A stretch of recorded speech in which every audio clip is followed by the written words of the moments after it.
Section 81. Besides, if Alex successfully fathered the second Holy Son, Abby would be promoted to Holy Mother, and Abby was fully human. Holy Mother Zedi was human too, but she had been paired with a heaven angel. Any Holy Son born of that union would carry special significance, whatever the Holy Mother's race. Ah, I need to get to the Holy Imposition Crusader headquarters and witness the advent of the Holy Son in person. Then I can be sure. Before he died, Richie had told Constantine the location of the Holy Imposition Crusader headquarters. Richie had investigated everything. As Constantine's drifting soul arrived at a massive castle, long-buried memories surged back. This was Glastonbury, the Crusaders' stronghold. He had been here not long ago. It was here that Constantine chose humanity, betrayed his lover, and became a traitor to love. It was also the memory he had hoped Swamp Thing would never learn. He had defiled Holy Mother Zedi. After Zed was brought back to the headquarters, she had been dazed for a time, but the Holy Imposition Crusader healed her by repeatedly cleansing her with holy light until her body and mind seemed purer and she embraced her mission more deeply. They convinced her that becoming the Holy Mother and giving birth to the Holy Son was her righteous destiny. Prophecy had already written her life. The Crusaders therefore stopped restraining her. Even if she had wandered far, they believed she would never try to escape. Besides, the outer perimeter was ringed with dense barbed wire. If she had wanted to leave, she couldn't cross it. "Hey, Xiaoze!" Today, Zed was taking her usual walk when a familiar voice called. Even the reprogrammed Zed felt her heart race at the sound. John? Could it be him? She looked up and saw the figure in the trench coat, melancholy as always. Despite the Crusaders' work on her mind, she couldn't forget her feelings for Constantine. "It's me. Long time no see," Constantine said with a smile. "Come with me, Xiaoze."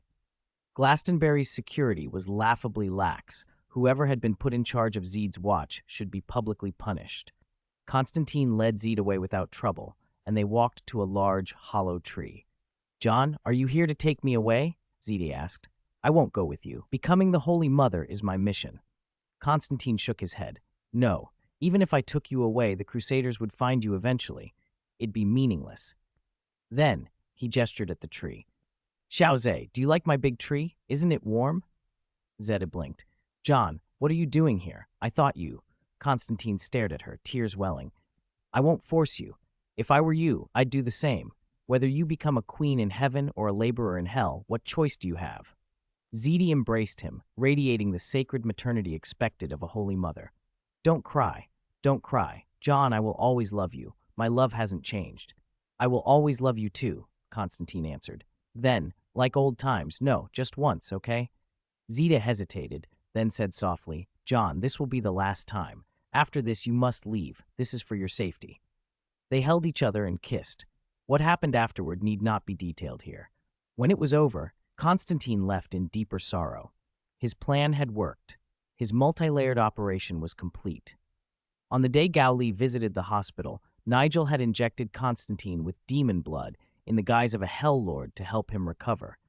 Constantine's bodily fluids had become tainted with demonic power, and now, through his encounter with Z, he had passed that defilement into her body. The current Holy Mother had been contaminated by demonic power, which would prevent heaven's intended Holy Son from being born. If the original Holy Son could not come into being, the succession would likely fall to the child of Abby and Alec. Despite the guilt that tortured him for what he'd done to Zedi, Constantine had felt he had no other choice. Time returned to the winter solstice. Gao Li watched Clark transform into Kamen Rider Wizard Earth style, an appearance strangers seldom witnessed. "All right, Clark, come with me." Gao Li transformed into Endless style. This great ceremony, watched by countless gods and demons, is about to begin.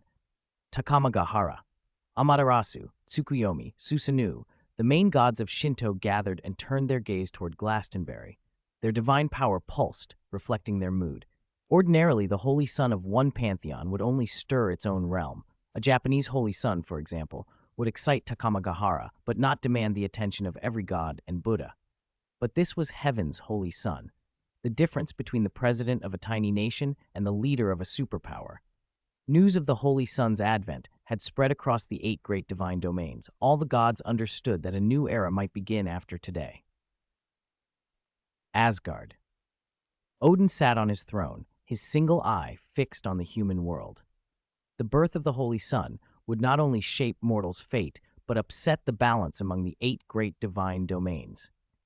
If heaven's plan succeeded, the divine and mortal realms would once again intertwine. Odin's thoughts were a complicated mix of anticipation and anxiety. On Mount Olympus, Zeus watched from his colossal throne. The Greek gods gathered, communicating across temples, awaiting the advent. Apollo played solemn music. Aphrodite watched the earth with a worried look, while Hera and Athena kept a close eye on Glastonbury. "Is it about to begin?" Zeus murmured, brow furrowing at the gravity of the moment. The prophecy promised profound change.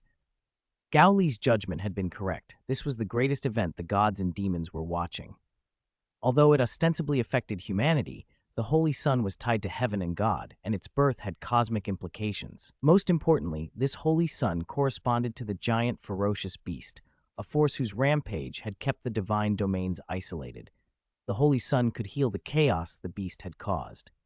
Everyone paid attention. "Let's part ways here. From now on, it's up to you. Be careful." After escorting Clark partway, Gowley gave him the address in Glastonbury and went his own way. Constantine hadn't disclosed the Crusader headquarters' exact location, but with the advent imminent, the convergence of power made the ritual site obvious.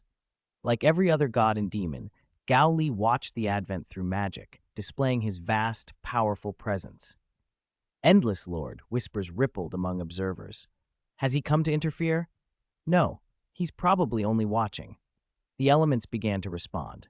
Energies swirled into colorful whirlpools, forming a pillar of light like a tornado over Glastonbury. That was only the prelude. At the top of the pillar, a gate of heaven opened, and angels descended in formation, an endless white ocean of wings. They sang hymns in unison, filling the sky with holy power. The holy light blossomed outward and illuminated the world. "A miracle has appeared," people cried. "To behold such a great miracle." The Crusaders knelt in succession, heads bowed to the sky. Zidi, wearing a pure white gown like a bridal dress, was led by the elder priest to the center of the light and seated cross-legged. Above her, the holy light had already formed a vortex, a pure white rift in the heavens. Believers sang and watched devoutly as a constellation of golden stars began to flare around the vortex. Higher-ranking angels were descending. From the core of the holy light, a blurry golden radiance coalesced and rushed toward Zed.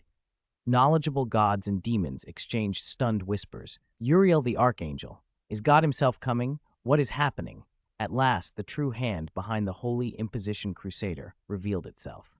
Section 82 Uriel, also called Uriel, his name meaning light of God, brightness of God, or fire of God, was originally one of the 4 archangels who stood before God, alongside Michael, Gabriel, and Raphael. He appeared as a terrifying angel of wrath.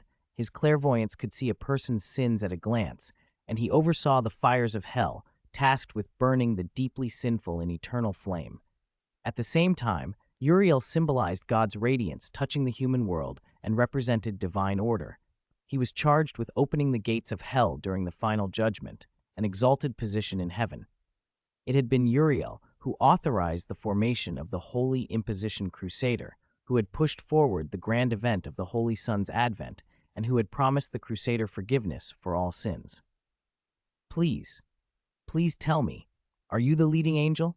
Does the Holy Imposition Crusader answer to you?" In the middle of that sacred assembly, a naive, restrained voice suddenly spoke. Everyone present, human and angel alike, fell silent. Turning their heads, they saw a masked man in yellow armor standing at the edge of the ceremony. Who are you?" someone demanded. "Why have you trespassed on Glastonbury? How did you get in?" No one had noticed him until now. Clark had moved too fast, swift enough to evade even the Crusaders' security, which rivaled that of the Light Country. Not even Constantine could have stopped him. High above, Uriel hovered, looking down at Clark with a disdainful stare. "I am Uriel, the fire of God who commands all this, mortal." Facing an angel from myth made Clark's heart race despite his resolve. He'd been raised in the faith, and the Kents had taught him to respect the divine.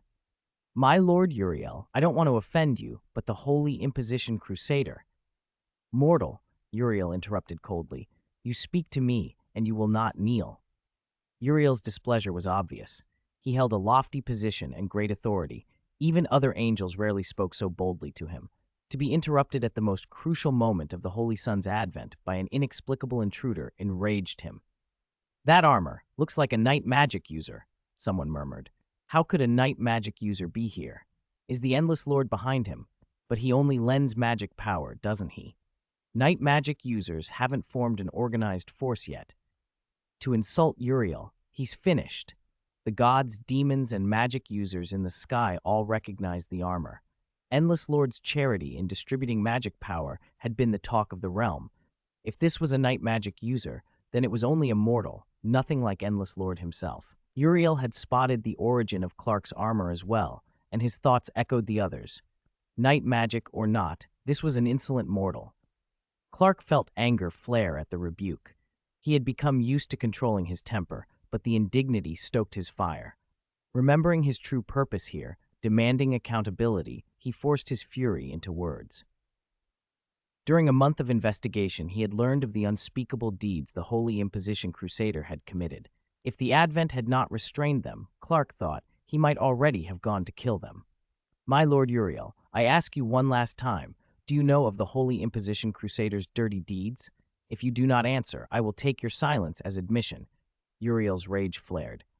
"What class are you, mortal? How dare you question me? This is blasphemy, an unforgivable sin." His voice rolled like thunder. "For the sin of blasphemy, I sentence you to immediate descent into hell, to be burned by the fires of hell for eternity." The title Fire of God was not empty. Uriel commanded the fires of hell, and as soon as he pronounced judgment, every god and demon knew the mortal stood condemned to everlasting torment. "What?" Clark cried in disbelief. This is unreasonable. My family believes.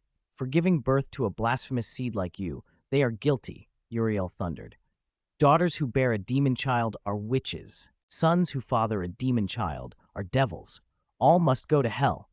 You want to kill my parents too?"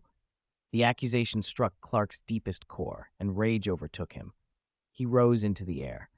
To dare confront Uriel so boldly, how brave, whispered those watching. Gao Li tilted his head, trying not to betray his interest. He didn't feel utterly threatened by Uriel. Uriel's presence did not stir Gao Li's spiritual sense to the degree of supreme realm power. That suggested Uriel hadn't reached the supreme realm, and perhaps Clark could handle him without reinforcements. Gao Li wasn't certain, but he watched. Uprooted by fury and humiliation, Uriel did not hesitate to strike. He summoned a towering sword of light that pierced the clouds, then aimed it at Clark with devastating force. The blade cut through the sky and struck Clark. The knight armor split along a seam, but Clark did not fall. The sword shattered into countless specks of light with a sharp crack, then Clark's trace vanished from Uriel's sight. As if teleporting, Clark reappeared before Uriel and slammed a punch straight into the angel's face. Uriel fell like a cannonball, striking the ground and carving a deep crater. Clark dove down, straddled him, and began to mercilessly pummel him. "You think you can threaten my family?" Each blow landed like a battering ram. The ground shook tight, and even Glastonbury reeled.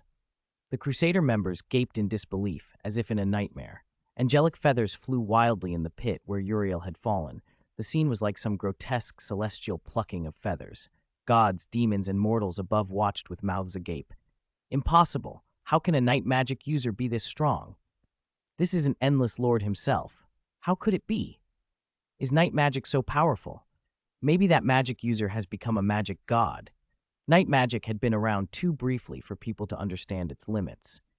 But if a prodigy of night magic borrowed an enormous amount of magic power, he might indeed ascend to the rank of a magic god in a short time. The principle was simple. With enough power, a qualitative leap could follow. Such astronomical supplies of magic power had been only theoretical, until now. The mortal beating Uriel might be living proof. If a night magic user could reach this strength, how vast must Endless Lord's power be? The thought tightened the throats of the gods and demons above. Enough! Uriel's roar rang from the pit. He was, after all, one of the 4 archangels. Though he had been taken by surprise, he was not weak. Clark had hesitated when Uriel's voice had struck him, a pause born of inexperience and the reflexive compassion of someone raised pure and good. That momentary stillness gave Uriel his chance. He reached out, caught Clark's fist, and in a flash of white light freed himself and shot into the sky. When he reached the edge of the angel host, Uriel steadied and looked down at Clark with renewed severity. "Mortal, your power is great, but to strike the Lord's messenger adds to your sins. State your name." The angel armies had been stunned into inaction. Who had imagined the fire of God would be assaulted by a mortal? Clark opened his mouth, but for a moment he did not know what to say. Section 83. The fight had already begun. Once he crossed the line into blasphemy, there was no turning back. It was too late to stop, and he couldn't risk revealing his identity or dragging Mr. Wayne into this. All Clark could do was rise into the sky in silence, matching Uriel's height. He hated being looked down on by that condescending gaze. "Silence, is it?" Uriel wiped blood from his nose and mouth. "How dare you disrespect my lord? I will not tolerate this provocation." Clark had only started to raise a hand to explain when Uriel erupted with a surge of divine power. Those earlier words had been a pretext. Uriel didn't want to talk things through. He wanted to erase his humiliation with overwhelming force. This was the Holy Sun's advent, witnessed by countless gods, demons, and magic masters. Uriel had lost face in front of them all, and he wasn't going to let it stand. Even if Clark pleaded, Uriel wouldn't relent. "To hell with you, sinner," he spat. Space itself twisted as Uriel unleashed a cascade of holy fire. To Clark, the attack moved as slowly as a crawling turtle. With a few fluid dodges, he slipped the flames and suddenly materialized behind Uriel in the sky. Uriel staggered, startled, and forced the distance between them again. He had felt Clark's power firsthand now, felt it in the sting of each landing blow, and the knowledge sat bitterly with him. An angel stepped forward to intercede, but Uriel cut him off with a cold look. Asking for reinforcements would only make the humiliation worse. If he had to rely on the angel host to win, whatever victory he claimed would be laughed about in the 8 great divine domains forever. He condensed a divine sword in his hand, authority coalescing around the blade. "Come, sinner," he challenged. "Then I won't hold back," Clark answered. Their clash lit the sky. Clark's fists and the divine sword met in a storm of explosions and holy flame. The force of their collision pushed even the angels to the edge of the arena. Clark's speed and strength were extraordinary. He dodged Uriel's strikes, and then closed to land blow after crushing blow on the archangel. Feathers scattered as Uriel was driven back by pure kinetic force. "Damn it, how is he this fast and this strong?" Uriel barked. He found himself on the back foot. Night magic, this endless lord's creation, had reached an unseen level of potency. Uriel would not be bested easily. Chanting a sacred incantation, he wrapped the sword in layers of his authority. The blade's light intensified, making it stronger and less vulnerable to Clark's steel body. Clark, not an idiot, saw the shift and lunged to strike before the ritual finished. A pressure wave exploded through the air. Glastonbury's ceremonial platform finally began to crumble. Fortunately, everyone had stepped outside for the Advent ceremony, so no lives were lost when buildings shattered into flying debris. The duel, however, only grew more intense. Clark's fist struck the light-enshrouded sword with a deafening clang. It no longer sent foes reeling as before. Uriel, instead of retreating, advanced, and with a sweep of his golden wings, he sent Clark tumbling away. Clark steadied himself midair with his own power, but Uriel was puzzled. "Only this from you?" he thought, incredulous at the pressure Clark still radiated. Not content, Uriel unleashed his full might. The sky became a battleground of light and energy. Clark answered with a thunderous punch that rocked the archangel backward, golden wings beating desperately. Clark followed, raining down a brutal series of punches, elbows, knees, and kicks, each strike learning the rhythm of its opponent. Since ascending at the Fortress of Solitude, Clark had rarely exerted himself this completely. The fight exhilarated him, and Uriel became a perfect gauge for his growing power. Uriel screamed in fury as he took blow after blow. Each hit sounded like an eruption. Finally, Clark landed a crushing uppercut that lit the heavens. Golden light flared around Uriel, but it didn't save him. He was hurled like a meteor into a mountain, leveling it on impact. Rocks exploded, the ground fractured, and yet Uriel struggled to rise. "I am the light of God, the flame of God. I cannot be defeated by a mere night magic master," he roared. blood and feathers marring his once impeccable appearance.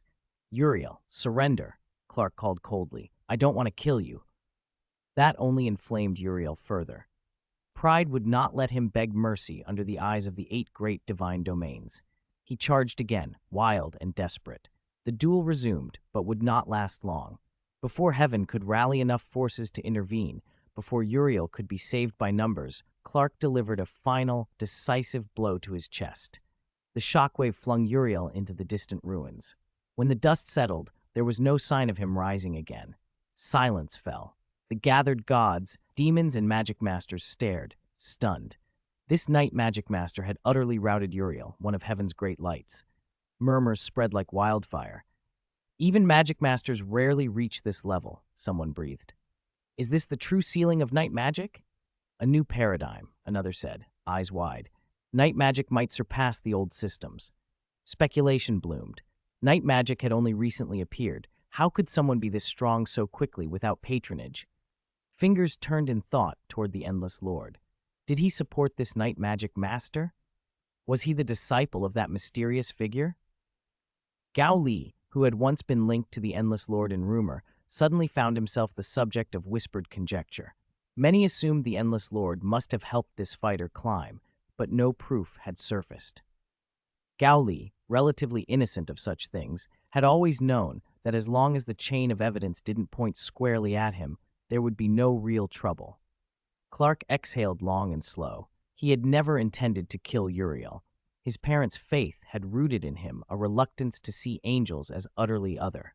He had held back where he could. Uriel had been tenacious.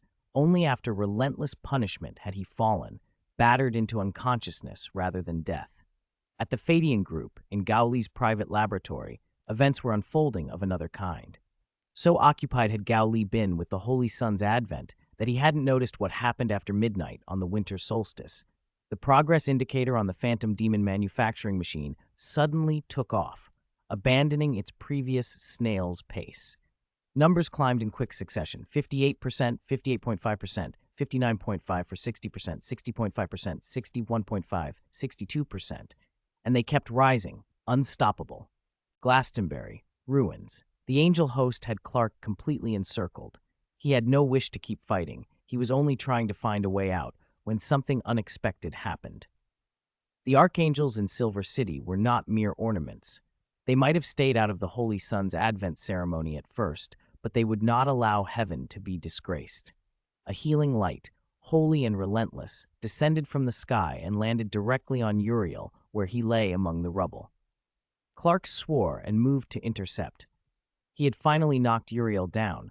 Admittedly, it hadn't been that difficult, but if heaven healed him, all his work would be for nothing. Clark was confident he could topple Uriel again, but if heaven kept patching him up, the fight could turn into a war of attrition. Clark couldn't win. Stop him. He wasn't the only one who wanted to stop it. The angels surged, not late, but immediate. They closed in on Clark in 3 inner rings and 3 outer rings, dense and unyielding as a net. They came from every direction, front, back, sides, above and below. Short of teleporting, there was no getting out. "Move. Get out of the way." Clark shoved at them, but he held back. The angels weren't demons. They were individuals. He couldn't just crush them without consequence. His upbringing and his own conscience kept him from slaying them in cold blood. Uriel, despite the beating he'd just taken, still bore the reputation of an archangel, and had once been among the 4 high archangels. He might have been the weakest of the 4, but he was still durable. Light of God, fire of God, all that. Tough enough to take punishment. The angels blocking Clark were different. Strike too softly, and they'd be fanatically unafraid of death. Strike too hard, and he might kill them outright. Pushing aside a few of them wouldn't help either. The force wouldn't transmit to the others if they dodged. Clark had to watch helplessly as heaven's healing swelled, Uriel's wounds closed, and he rose again, fully whole. "No!" Uriel glared at Clark, then flew away with caution, making straight for Zed. The last skirmish had proven very clear to him. He was no match for that night magic user. Continuing the fight would be nothing but humiliation, and he'd had enough for one day. Zed had been stunned from the start. Reality was far stranger than she could have imagined. The sight of a holy angel being beaten senseless by a mortal mage stung all her certainties. But Uriel didn't care for her shock. He began the Holy Son's Advent ritual with grim haste. Before, had Clark not interfered, Uriel might have been more ceremonial, even indulgent with the Holy Mother. Now he wanted it over quickly. "Ah!" Zide cried out. Pain wrinkled her face as Uriel pushed the ritual forward, heedless of her suffering. He considered her pain a small price. She was, in his eyes, ultimately still a mortal vessel. The screams that followed were louder and more frantic than before, but Uriel's were even keener than Zeid's. "No, no, no, the vessel has been defiled. She cannot be the Lord's holy grail." Uriel wailed as if struck. He recoiled so fast he seemed to be tearing himself apart. The lower half of his body flickered, dissolving into a black, pixelated mass. Demonic corruption was eating him from the inside out. "My God, how could this happen?" Zeid stumbled, hands over her face, mortified beyond words. She had been purified by the Holy Imposition Crusader's holy light until she believed herself untouchable, so how could demonic filth now cling to her? The answer crashed through her. John Constantine. The realization burned like acid. Shame and despair crowded out everything else. Angels around her were outraged. Blasphemy, an abomination. The Holy Imposition Crusader has failed in its duty. Uriel's fury flared like a furnace. His hatred for Clark paled beside this betrayal, this contamination of the sacred. "You all deserve to die. All of you will go to hell." Hellfire answered the scream. Uriel unleashed a flood of infernal flames over the square, sweeping the members of the Holy Imposition Crusader in a cruel tide. "No! Why is this happening? You promised us forgiveness. Help!" High-ranking and low-ranking alike screamed as they were consumed. In moments they were ash, and their souls, instead of ascending, were dragged downward, still burning as they tumbled into hell. "Especially you." Uriel's gaze locked on Zed with personal malice. She only smiled miserably, having no strength left to resist. Gowli tightened his jaw. He retrieved his linking magic ring without thinking. He knew only enough of the truth to be troubled. His information had indicated that Zedi and Constantine had once been romantically involved, nothing more. Wayne Industries, as an elder among the wealthy classes, had dossiers showing Zedi's lifelong image as a pure, blameless, holy mother. He could not stand by and watch her destroyed. "Xiao Zhe," Constantine's voice, a spiritual echo, shuddered through the air. He had no body to throw between Zed and the flames, but grief made him convulse with a power all the same. The inferno swept in, then halted abruptly, as if an invisible hand had rubbed it out. Gods and demons craned their necks to see what had intervened. A magic circle materialized in front of Zedi, and from it extended an arm of diamond-bright light, like a shield that took Uriel's wrath without so much as a scorch. The barrier held solid. You are." Uriel's feathers trembled. None could mistake that aura, the presence of the endless Lord. Across heaven and hell, that name carried weight. If Gowli had shown up earlier, Uriel might have been surprised, but not frantic. Now, still smarting from his earlier humiliation at Clark's hands, Uriel linked the endless Lord with night magic. Then his mind flashed back to the blows he'd received. The memory stung like an open wound. If a mere practitioner of night magic had overwhelmed him, then what might the endless Lord be capable of? The thought froze him. Gowli spoke with a flat calm. "Give me some face. This mortal and I have history." Uriel's face went ugly. His beak twitched as he opened his mouth, then closed it.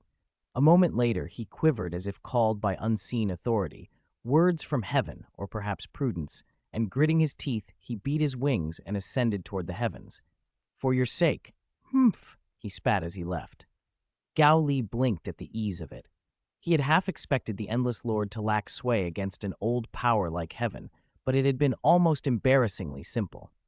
He maintained a composed expression, better not to press, and redirected the linking magic into a delicate touch on Zed's brow. A flow of infinite magic threaded through her. The demonic contamination crumbled and dissolved. Gowli withdrew the circle, leaving no trace. With the crisis ended, the angel host that had surrounded Clark withdrew through the gate of heaven. The ruins fell quiet, but the cost had been paid in ash and wails, and the memory of what had transpired lingered in the smoke. Section 85. The gods and demons of the heavens all turned away. There was nothing good to see, and none of them wanted to witness whatever had just happened. Still, a deep, nagging doubt remained. What, in the end, was happening with the Holy Son's advent? Should this be counted as a success or a failure? If heaven had failed, what then of the contemporary Holy Son? Would he still be born? Had the prophecy been broken? It was a frustrating problem. The Holy Son is bound up with God, and that tie runs deep. It's one of the most robust timeline shields in the 10,000 sky mirror. No one could view God's destiny, not even destiny itself, among the endless. Even God kings and supremes could not use the timeline to see through these changes. Only the Council of Life celebrated without restraint. It's done. It actually worked. I never thought it would happen. I couldn't even imagine it. We have night magic to thank for this.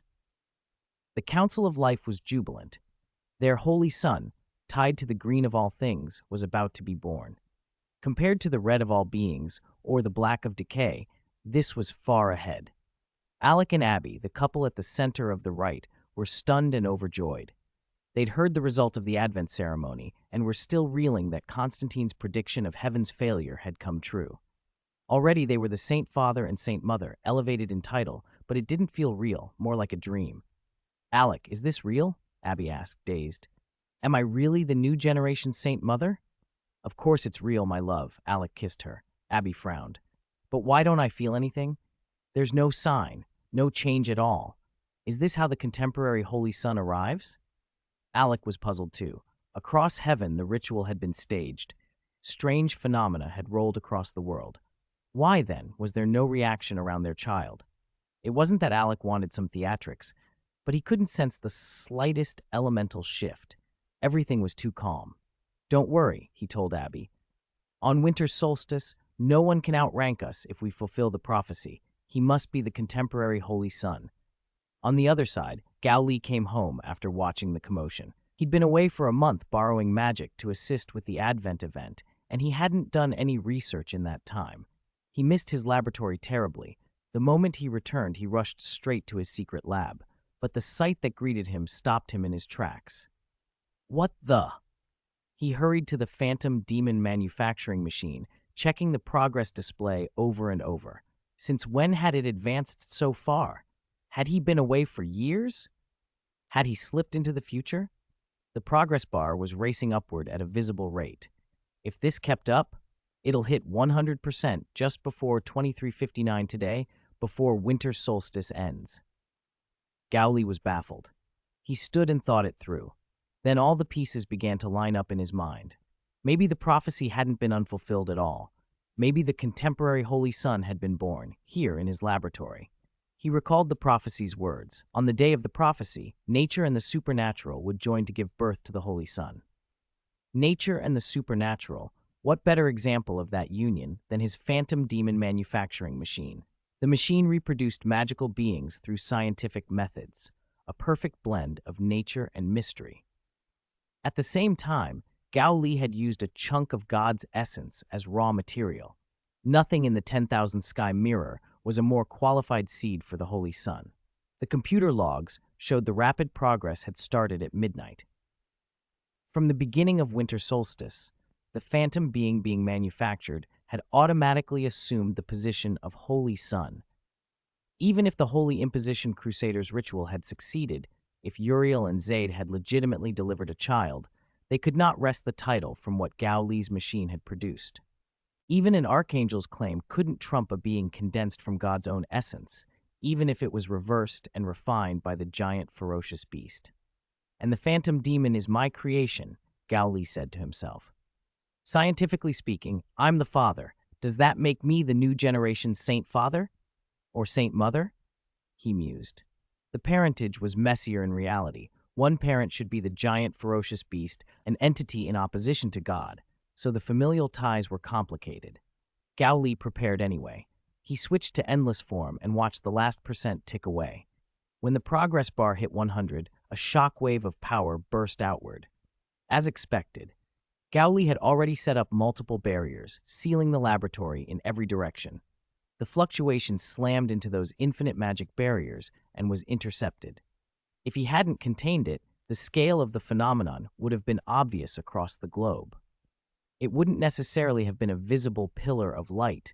The true sign of the contemporary Holy Sun is that the world's elements resonate with him. If the Holy Sun were allowed to mature fully, he might command the elemental power of the entire universe as easily as waving an arm.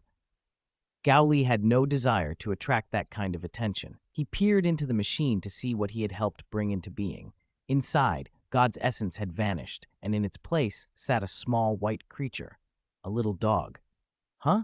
Gao Li blinked. Why a dog? Where was his Holy Sun? This didn't look like a phantom demon with monstrous aspects.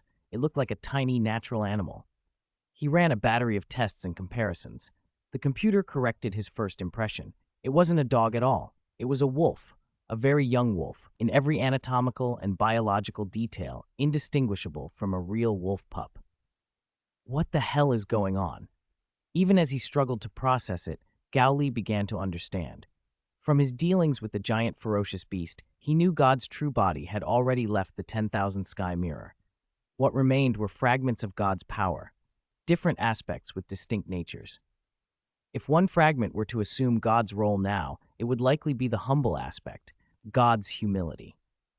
Unlike the high-handed God's wrath or other forceful splinters, the effects a God fragment could exert depended on God's will.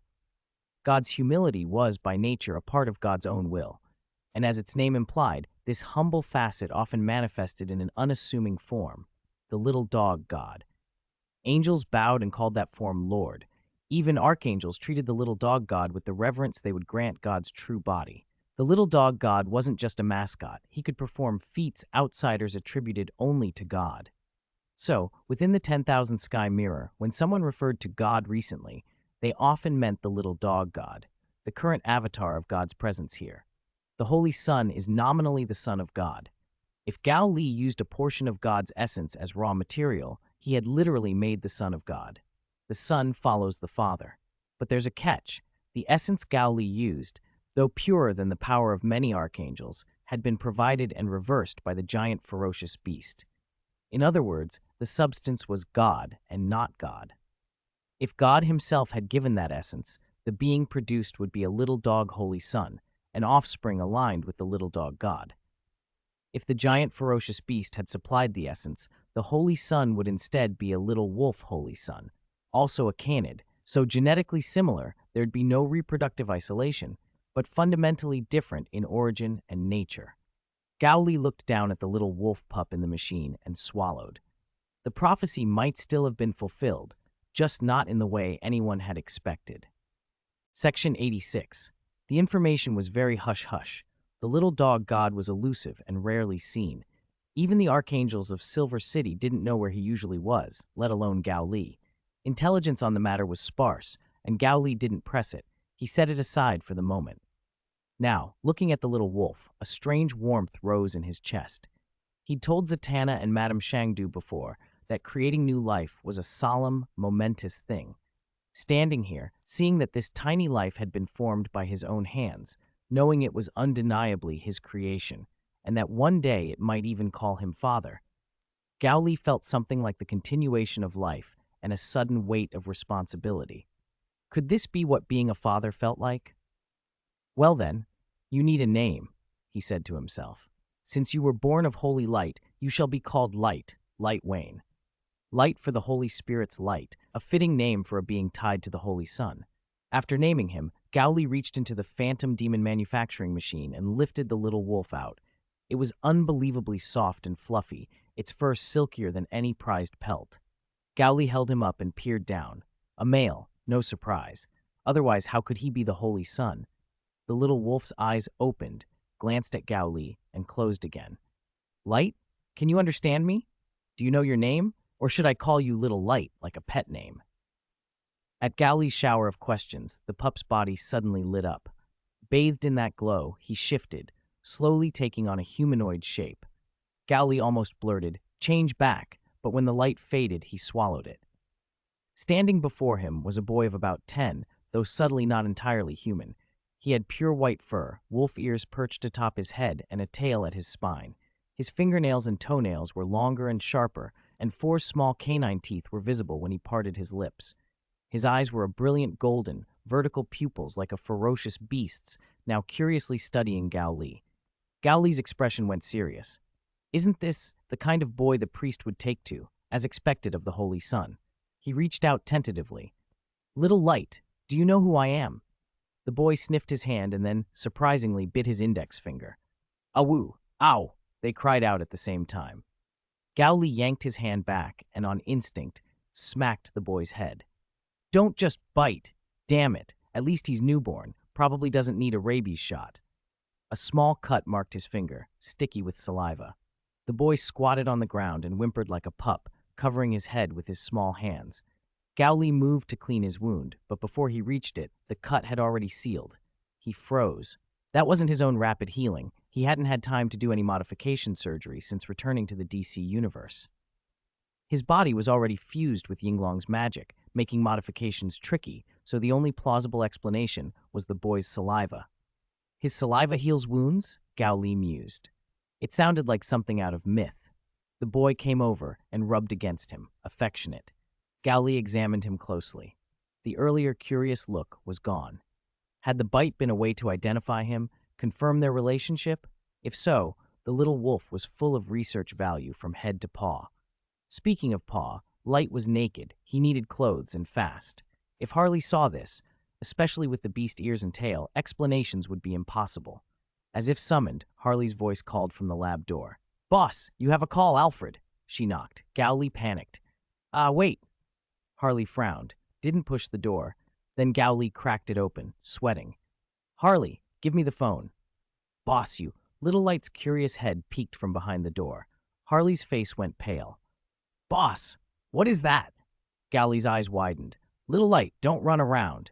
But the newborn didn't understand and darted out to sniff Harley. Harley was shocked, speechless. Her boss had been keeping a naked little boy, complete with beast ears and tail, in his secret lab. She couldn't even imagine how the tail was attached. Her expression turned cold. Boss, this is illegal, she blurted. Although I signed a non-disclosure with Fadian Group and won't reveal what happened today, I have to please let me resign. Feeling Harley's disdain, Gao Li hurried to explain. It's not what you think. I'm innocent. Look closely. This child isn't human. In a way, he's my son. He was just created. Harley peered closer. Eyes, teeth, nails, those could be props, but the ears were growing from his skin, and the tail was attached at his spine. She stepped back, flustered. I'm sorry, boss. I misjudged. Her face flushed as she apologized. Then her mind clicked into another gear. Wait, her boss had just created a new species? This was more advanced than cloning. Her eyes widened with excitement. This could win a Nobel Prize. No need for a Nobel, Gao Li said seriously. I don't crave that kind of fame or money. This experiment is dangerous. I'll seal it away and never do it again. You must keep it confidential.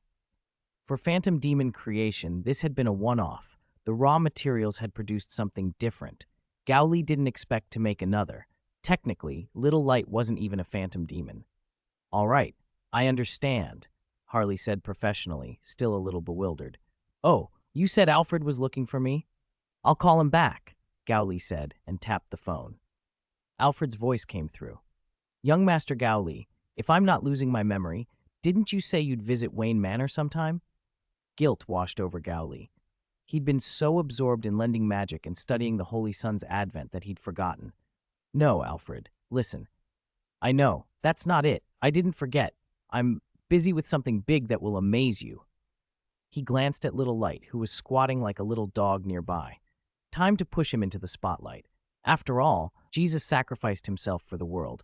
What was it for a created son to surprise his father's friend? Besides, Alfred would love this. You'll be surprised? Alfred asked, amused but puzzled.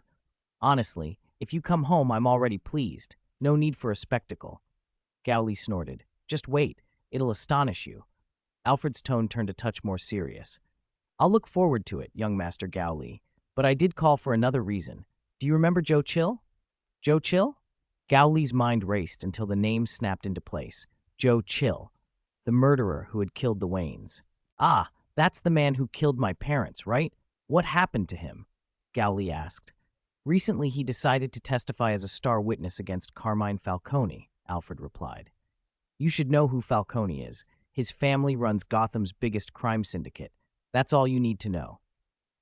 Understood. I'll head back right away. Gao Li didn't need any more explanation.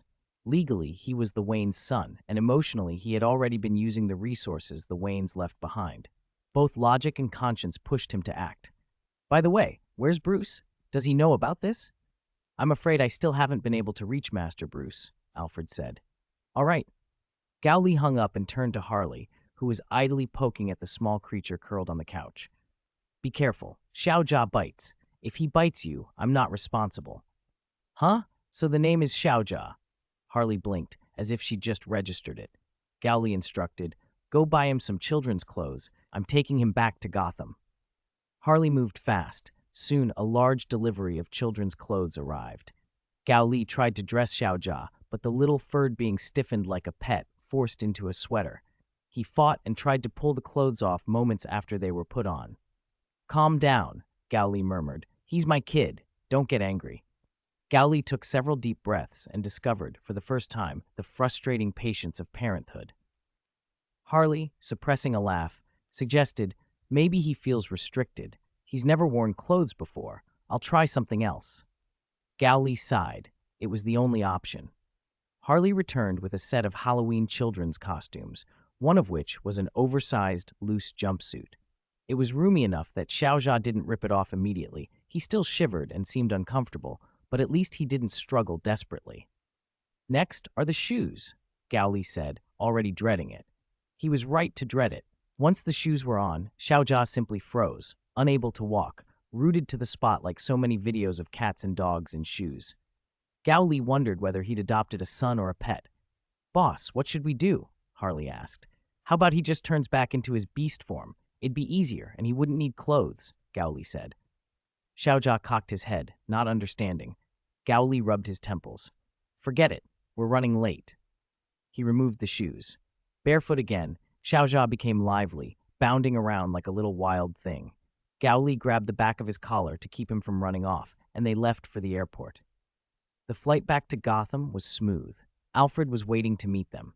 As soon as he opened the car door, a little white head poked out, white hair, 2 wolf-like ears, more samoyed than human. He blinked. Master Gao Li, is this? This is the surprise I prepared for you. Gao Li scooped up Xiaojia and held him out to Alfred. Alfred, this is my child. This is Light Wayne, my son. Alfred's eyes widened so far his pupils nearly vanished. You have a child? When? You were still in the sanatorium a year or 2 ago. Gao Li hesitated and then explained, not that kind of child, biologically speaking. It wasn't adoption either. I created him. Created? Alfred's confusion deepened. Even a surrogate wouldn't account for a child that size in such a short time. Alfred, look carefully. Xiaojia isn't human. You've seen how he was made. It was the phantom demon manufacturing machine that John, Xiaojia, and I worked on. Alfred's expression cleared a little, but he was still baffled. But the phantom demons produced by that machine were like monsters, unthinking flesh, weren't they? Those were ordinary phantom demons. Actually, they were more like production units used to make magic stones. They had no sentience. Xiaojia is different. He has consciousness. You could think of him as a divine being's sibling, something like a contemporary incarnation of a holy son, Gao Li said, searching for a way to put it. Alfred went even paler. Oh my God, Jesus Christ! Young Master Light's identity is so exalted. Even Alfred, well-informed and steady, was shaken by Xiaojia's origin. It was as if a piece of religious myth had been plucked into his own household. That said, looking at Xiaojia, who was now licking Alfred's cheek and squinting in contentment, there wasn't an obvious aura of divinity about him. Still, since Gao Li claimed him as family, Alfred accepted him. The old butler's earlier confusion had been about origins, not about whether Xiaojia belonged. Gao Li laughed and patted Alfred's shoulder. Don't overthink it. No matter how many titles he has, even if he's got more than Daenerys, he's my son. Just help me raise him with a normal mindset. Oh, and for you, Alfred, I suppose he is your grandson now, Gao Li added with a crooked smile. First things first, teach him to read and write. It's going to be a mess if he can't communicate. Alfred reached out and stroked Xiaojia's head. The fur was pleasantly soft. Maybe the little creature smelled faintly of Gao Li, or maybe he just recognized family, Xiaojia leaned into the petting and closed his eyes. They returned to Wayne Manor. Alfred had already prepared the relevant case files. Joe Chill's trial against Falcone opens tomorrow. The prosecutor is Master Bruce's childhood friend, Rachel. Would you like to meet her first? Gao Li shook his head. He didn't know Rachel well and didn't want an awkward introduction. No, thanks. I'll pass. Very well. Alfred's face brightened as he scooped Xiaojia up. As a widower who had cared for the family for years, the arrival of a new member was a genuine joy. He chattered to the creature like a doting grandfather. Master Light, come with me. I'll get you some snacks. Oh, can he eat chocolate? His question was aimed at Xiaojia, but his eyes looked to Gao Li. I don't know, Gao Li admitted. I came back too fast to test him. But he's a wolf. He should be able to eat chocolate. A holy son who could die from chocolate would be a bit ridiculous, Alfred said. Then, scolding, he added, Master Gao Li, young Master Light is your son. Please be serious, don't make jokes. Gao Li's neck instinctively shrank. He felt a sudden pang. Was this what grandparental affection was like? Alfred had scolded him for a joke about his own child. It left an odd sourness in his chest. With Joe Chill's case not opening until tomorrow, Gao Li found himself back in Wayne Manor with nothing pressing to do. He idly toyed with the Gaia memory and the lost driver he'd brought. The technology was ready. The problem was finding high-level concepts to infuse into them. If I absorbed the essence of God directly, the memory would overload. But now that I have Xiaojia as a buffer, could he act as a conduit? He wondered. PS1. After the third generation arrives, Alfred will address the third generation as Young Master, while the second generation, Gao Li and Bruce, will be elevated to Master. In English, the forms of address read similarly, Master Gao Li, Master Bruce, so the change in honorifics doesn't show much difference here. I'm noting it in case anyone wonders. PS2, the timeline here differs from Batman Begins. In Nolan's version, Joe Chill's testimony happened before Bruce left to train with the League of Shadows. In this universe, it happens while Bruce is away training, which is why Alfred can't reach him. Also, Bruce has a younger brother, Gao Li, in this continuity. Bruce will return soon and will meet Gao Li as a junior hero. After mulling it over, Gao Li thought his idea had potential, but he didn't rush it. A system notification interrupted his thoughts. New rewards have arrived. SSS rank. Is this because of the Holy Sun's advent? Gao Li wondered. He felt a little guilty. He hadn't done anything monumental recently. Getting such a high-tier reward felt like winning the lottery. What he didn't know was that the Holy Sun's advent, his spreading of night magic into the magic world, and Clark's enormous accidental publicity all combined to boost his influence drastically. Clark's endorsement, a glowing advertisement for the night magic user in front of countless gods and demons across the 8 great divine domains, had been especially effective. All those factors together pushed his impact to SSS rank. Fine, let's draw. A golden lottery machine appeared and produced a result that resolved into particles of light and flowed into Gao Li's mind. Another knowledge-based reward? Gao Li said, surprised. The content made him frown, then smile. It was serendipitous, a bundled collection of Smart Brain Corporation's high-end tech. It included design data for the Smart Brain satellite, development files for the Kamen Rider Phase Blaster form, and data sheets for Kamen Rider Delta, Kamen Rider Emperor, Kamen Rider King, a range of photonic blood data across multiple levels. Section 88, the Brain Group's technological achievements were something else. Even ignoring everything else, the research value of photonic blood alone justified the expense, and the burst mode, with its terrifyingly explosive output, was something Gao Li had wanted for a long time. Gao Li had arrived in Gotham on the morning after the winter solstice, and by then it was already late. He hadn't brought his research equipment with him, so he went to bed early to conserve energy for Joe Chill and Carmine Falcone's court hearing the next day. When he woke with a yawn, it was already late afternoon. Feels good to sleep in a proper bed again, he mumbled, then pulled back the curtains. On the lawn, Light Wayne was playing, carefree and joyful. Alfred stood a short distance away, unusually grim and sighing softly. Humph, Gao Li thought. Alfred finally knows what parenting is like, but Light Wayne's impressive. He actually managed to stump a flawless butler like Alfred. Curious, Gao Li wandered outside. Good afternoon, Alfred. Good afternoon, Mr. Gowley. You look troubled. What's up? Gowley nudged him. Come on, tell me. Give me something to laugh about. Alfred fell silent for a moment, then replied, It's Lightwayne. Oh, is he disobedient? Dumb as a stump? Alfred's face showed exasperation. No, he's extremely intelligent, one of the brightest children I've met. He learns something the first time it's taught. And he's too playful. He won't sit still long enough to learn. Treats only buy attention for 20 minutes, tops. And he hates clothes. He'll tolerate the loose robe you bought, but shoes, there's no point. He kicks off slippers within seconds. Gowley offered a mischievous suggestion. Make him shoes that can't be taken off. Lock them to his ankles with chains. Alfred stared as if Gowley had suggested raising a child by brute force. That won't work. Lightwayne's toenails are incredibly sharp. Any shoe material would be punctured. If the shoes are oversized to compensate, he can't walk. Clip his nails, Gowley said simply. Alfred looked to the sky. I've tried.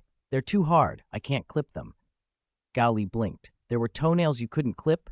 Intrigued, he rolled up his sleeves and tried himself. Minutes later, his fingers were red and raw from the effort. The nails didn't budge.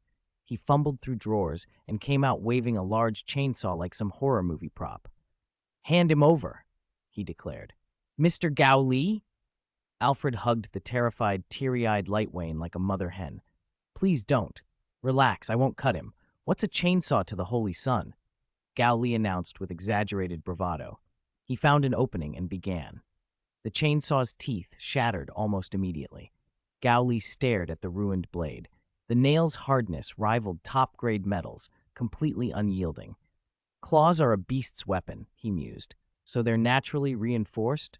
He picked over Lightwayne's claws, mentally inventorying options. Maybe he should try Kamen Rider weapons next. If the nails could withstand those, they'd make excellent materials. Imagine forging one into a weapon like the Tessega. One or two more crazy ideas later, he was pulling a driver out of a bag. Alfred, finally losing patience, gave him a cold look and gently patted his shoulder. Mr. Gowley, please, go rest. I'll take care of Lightwayne. But rest. Fine. Gowley wiped the sweat from his brow and retreated. From the doorway, he heard Alfred soothing the child in a kind, coaxing voice. It's all right, Lightwayne. Master is bad, Lightwayne is good. Gowley stuck his tongue out and scowled. Spoiler.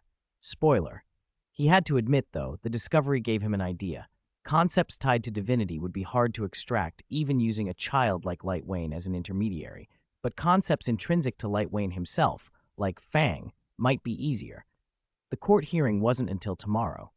After some persuasion, Gowley coaxed Lightwayne away from Alfred and headed back to Metropolis to the Fadian Group's secret lab. Lightwayne seemed bewildered by the fuss. Father? He stammered at one point. Gowley froze. The child had said father. In less than half a day, Alfred had taught him to speak, and clearly Lightwayne was quick to learn. Gowley's admiration lasted about 5 seconds before Lightwayne nuzzled him and chirped, Mother. Gowley blinked. The child's vocabulary was chaotic. It's father, mother, father, mom, dad? I said it's father. Mother? Gowley groaned inwardly. He had entered the pain of helping a child with basic words. Once back in the lab, there was no time to waste. Gowley began extracting the concept associated with Lightwayne. The process went surprisingly smoothly. The Fang concept could indeed be separated from Lightwayne's body.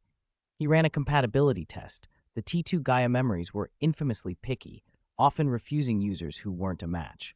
When compatibility was extremely high, the memory could unlock astonishing power. Not necessarily because raw stats were higher, but because concept-based abilities could materialize in unique ways. The results stunned him. Compatibility, 99%. Gowley laughed in disbelief. 99%. Even people who felt a memory was meant for them didn't often hit numbers like that. He rubbed his chin, thinking, could it be because I'm Lightwayne's father? There were mystical bonds in this world. The Holy Sun's Advent mythos tied the Saint Father and Saint Mother to their child in powerful ways. Maybe those bonds made concepts extracted from the Holy Sun deeply resonant with his parents. Whatever the reason, Gowley didn't care much for metaphysical explanations. He liked the idea because Fang was cool, a little dinosaur-shaped memory that could protect its master and act independently. Using the technology, he shaped the Fang memory into the form of a small dinosaur and prepared to test it. He sent Lightwayne to Harley for safekeeping and set multiple safeguards around the lab. "Fang, come here," Gao Li commanded. The little dinosaur leaped into his palm. With a practiced flick, he exposed the memory slot and inserted it into the lost driver. "Transform! Fang!" With a roar, biology-infused white armor snapped onto Gao Li. At the same time, a surge of violent, chaotic emotions poured out from the driver, the side effects of the Fang memory. They rushed at his soul, intent on influence. They had no effect. Gao Li's soul, anchored by his status as Lord of Magic, held firm as a mountain and easily suppressed the Fang's instincts. He let out a satisfied chuckle. "Very good. As expected, my compatibility is perfect." Gao Li pressed his palm and whistled to himself. Compared with the already famous Kamen Rider wizard, he might as well operate in Gotham under a new persona.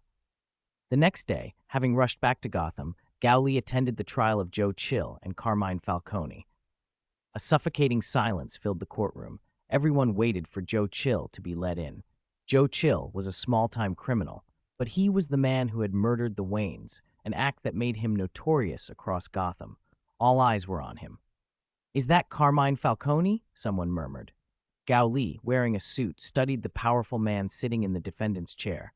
Falcone was old now, white hair and beard, but he still looked robust, no sign of frailty. "Joe Chill is here," someone shouted, as a middle-aged man in an orange jumpsuit was escorted in by officers. As he entered, a shot ripped through the courtroom. The report cut the air like a blade. "What's going on?" people cried. Chaos erupted. A bullet struck Joe Chill in the chest. He fell heavily, blood pouring from the wound, soaking his clothes and pooling on the floor. For a moment, everyone stared, stunned by the sudden death. Then screams rose and the courtroom turned into a melee of shouting and panic. Gao Li scanned the room, searching for the shooter, but the panic made it impossible to see anything clearly. The disorder spilled into the streets. Sirens began to wail as police and emergency crews rushed to the courthouse. Court officers tried to reestablish order, shouting commands that were lost in the din. Gao Li's attention shifted from the crowd to Falcone, who sat unnervingly calm. He hadn't flinched. His composure looked deliberate, as if he'd expected this. That still, unreadable calm made Gao Li suspicious. Falcone's behavior was too controlled. He must have known the Wayne heir might be present. Gao Li wasn't publicly flaunting his activities, but his presence in Gotham wasn't exactly a secret to the city's power players. To carry out an assassination so brazenly in front of the Wayne family's heir showed a level of arrogance that riled Gao Li. He didn't mourn Joe Chill. He believed Chill got what he deserved, but the audacity of such an act in the Wayne heir's presence was intolerable. The older generation in Gotham all knew the same truth. Gotham was the Wayne's city. And now a mob boss had humiliated that legacy by acting with such impunity. Gao Li's jaw tightened. He made his decision without hesitation. The Falcone family won't exist for much longer, he thought. That night, Gao Li stood on the roof of a skyscraper overlooking the port. With the help of his familiar, he could locate the evil witch group. Finding a Falcone drug trafficking site was even easier. He called softly, "Fang, come." A small dinosaur-like memory leapt from the shadows onto his palm. He slid it into the lost driver and flipped it into position. "Transform. Fang!" With a roar like a dragon, Gao Li transformed. In the white armor, he became a feral Kamen Rider, lean, savage, and deadly. Drugs were one of the city's worst scourges, breaking families and ruining lives. That kind of evil would not go unpunished in his city. He leapt into the night. The port was a moth-eaten darkness under the moon. The Falcone family did most of its business in shadows. Tonight a shipment was being exchanged.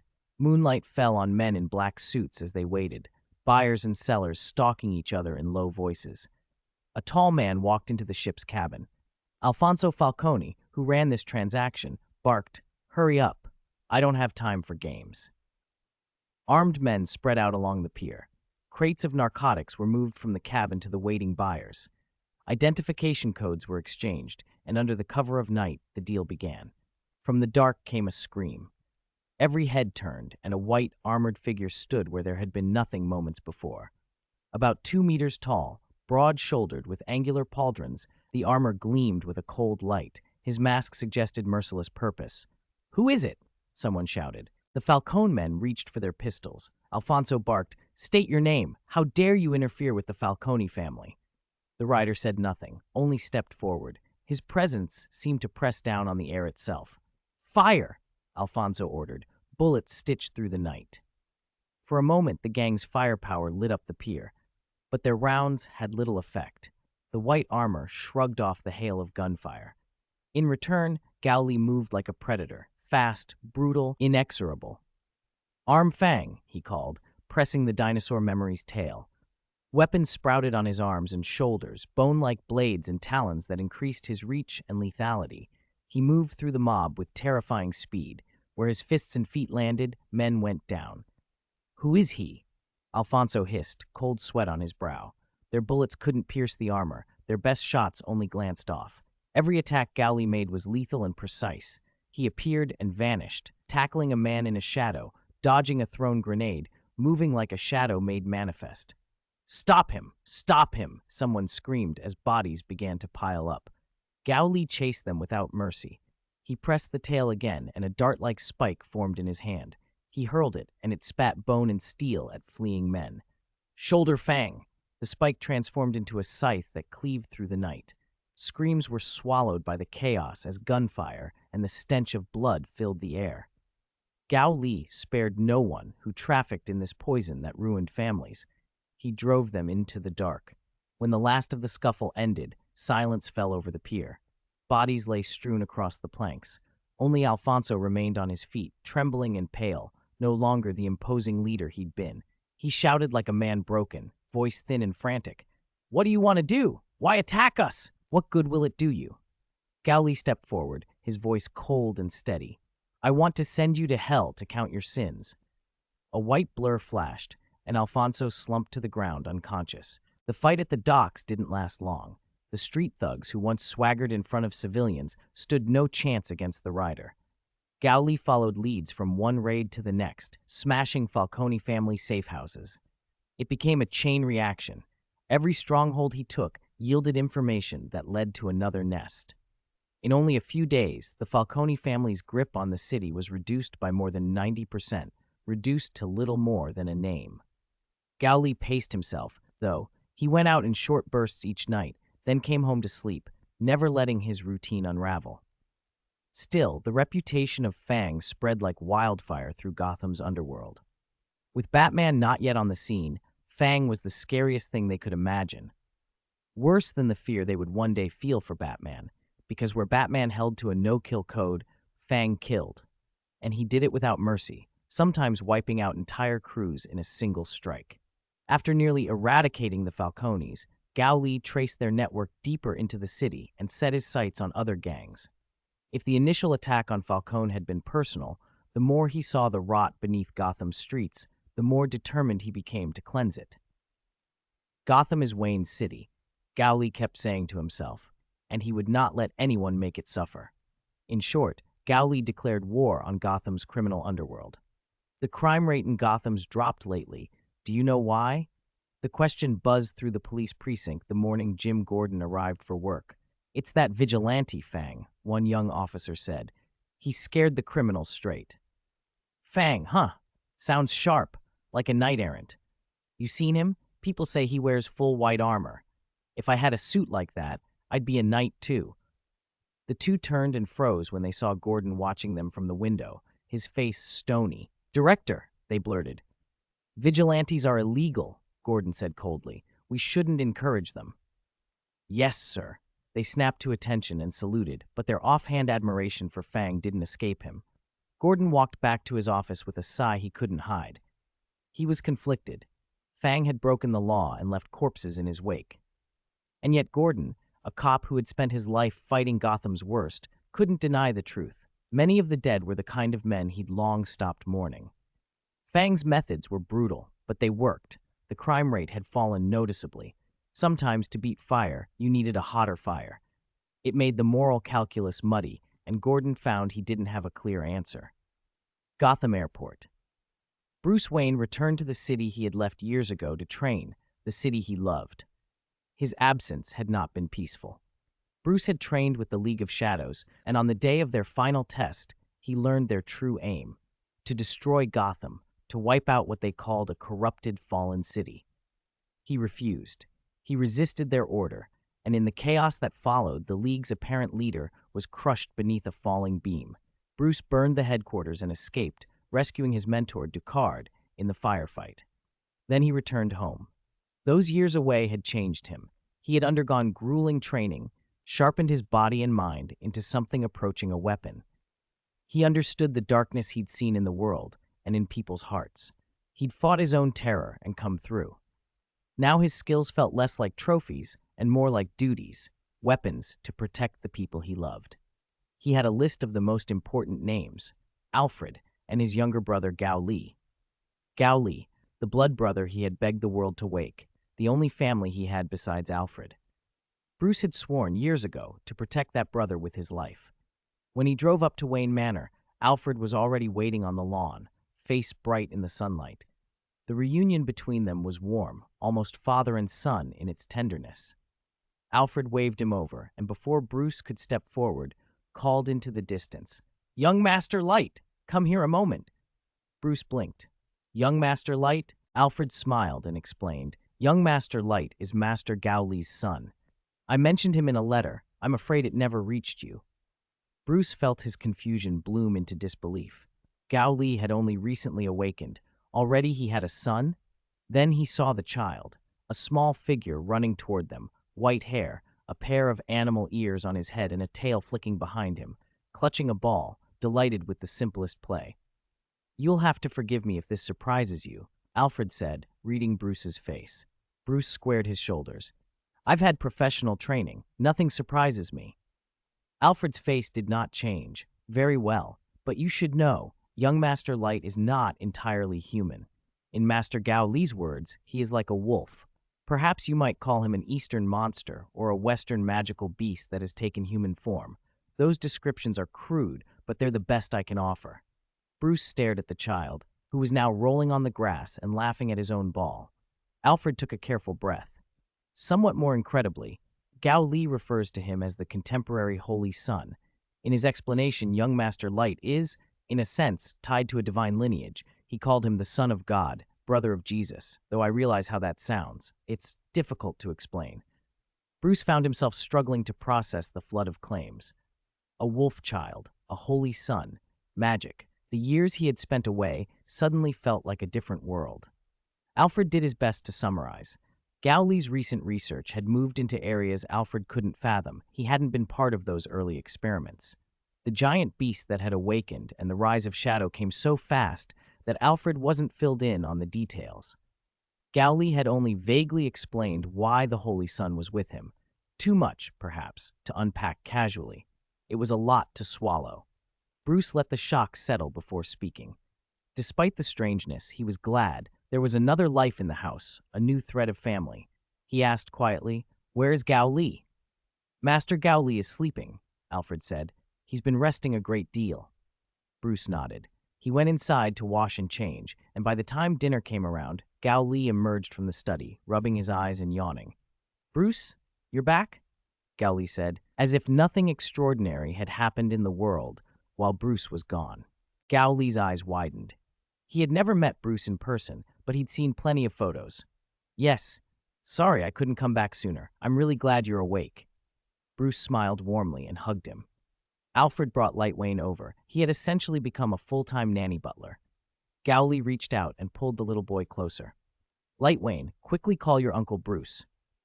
"Uncle Bruce," Lightwayne mumbled in a soft, childlike voice. Bruce returned the smile, but was momentarily at a loss for words.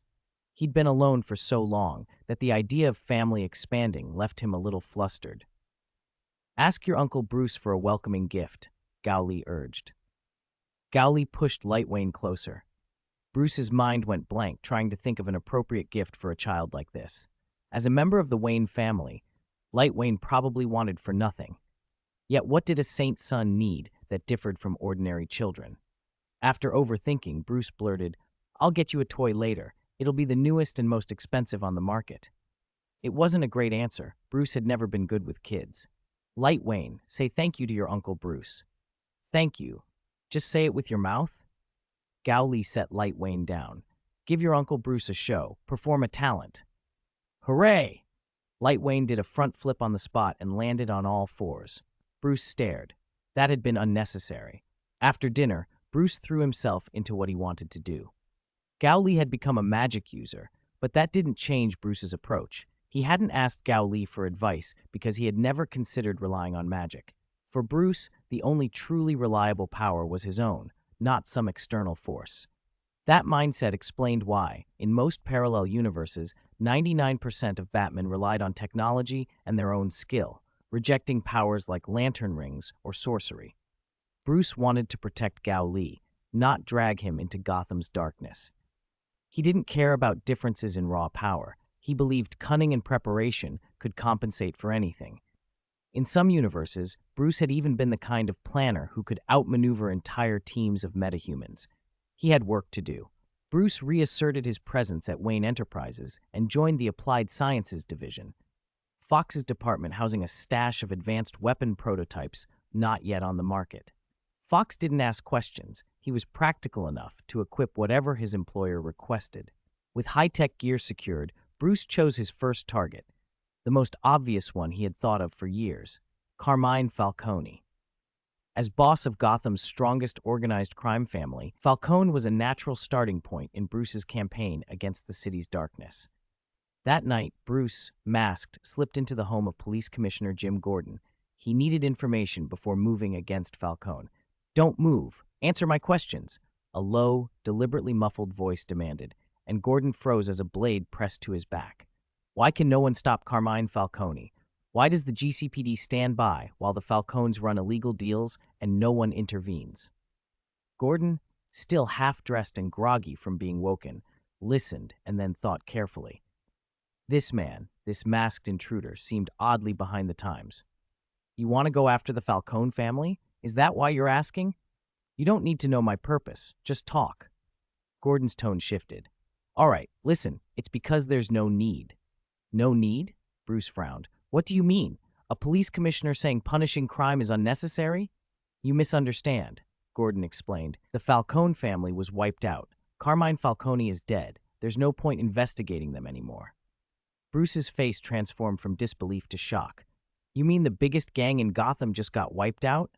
By whom? If I could say, I'd tell you, Gordon said.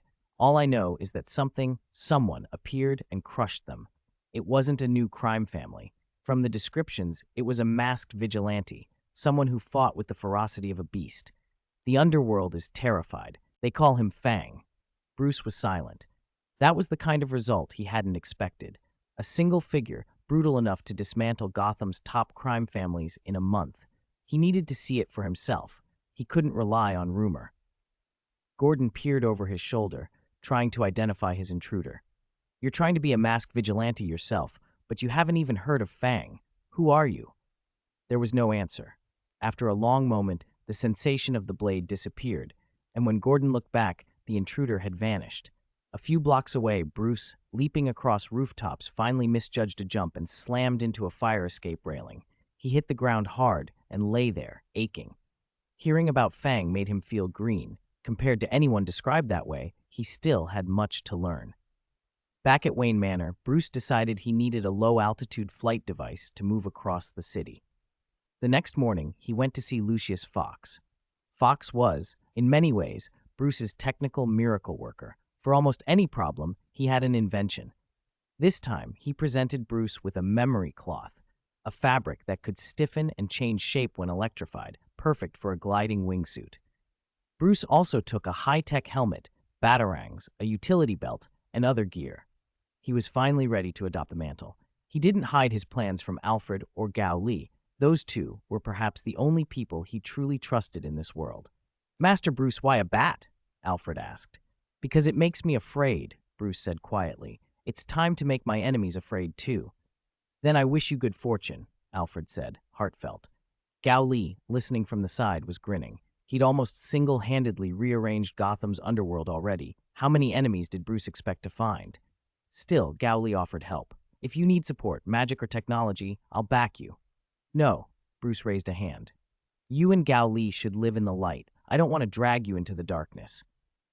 "All right," Gowley shrugged. "Do your best. I'll be ready to help."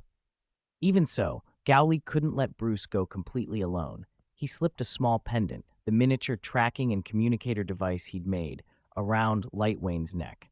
"Lightwain, secretly follow your Uncle Bruce. If there's any danger, press the communicator." "Master Gowley, you want Lightwain to encounter danger at such a young age?" Alfred's voice shot up in alarm. "Don't worry," Gowley said. "Lightwain understands simple instructions now. I'll have him shift into his wolf form to follow. No gangster would suspect a cute dog, right?" Alfred's mouth twitched. "And what if they target animals? Or shoot at any rustle of leaves?" "That's not a concern. Lightwain is a saint's son. I tested his body. His fangs and claws are sharp, but his skin is tough too. He can withstand impacts from bullets." Alfred nearly choked. "What kind of insane tests did you run on your son to test bullet resistance?" Gowley was unbothered. When he made decisions, even Alfred, duty-bound and loyal, had little choice but to accept them. Alfred had misjudged Gowley this time. It wasn't that Gowley was determined to put Lightwain in harm's way. It was that other tracking methods simply couldn't keep up with Bruce.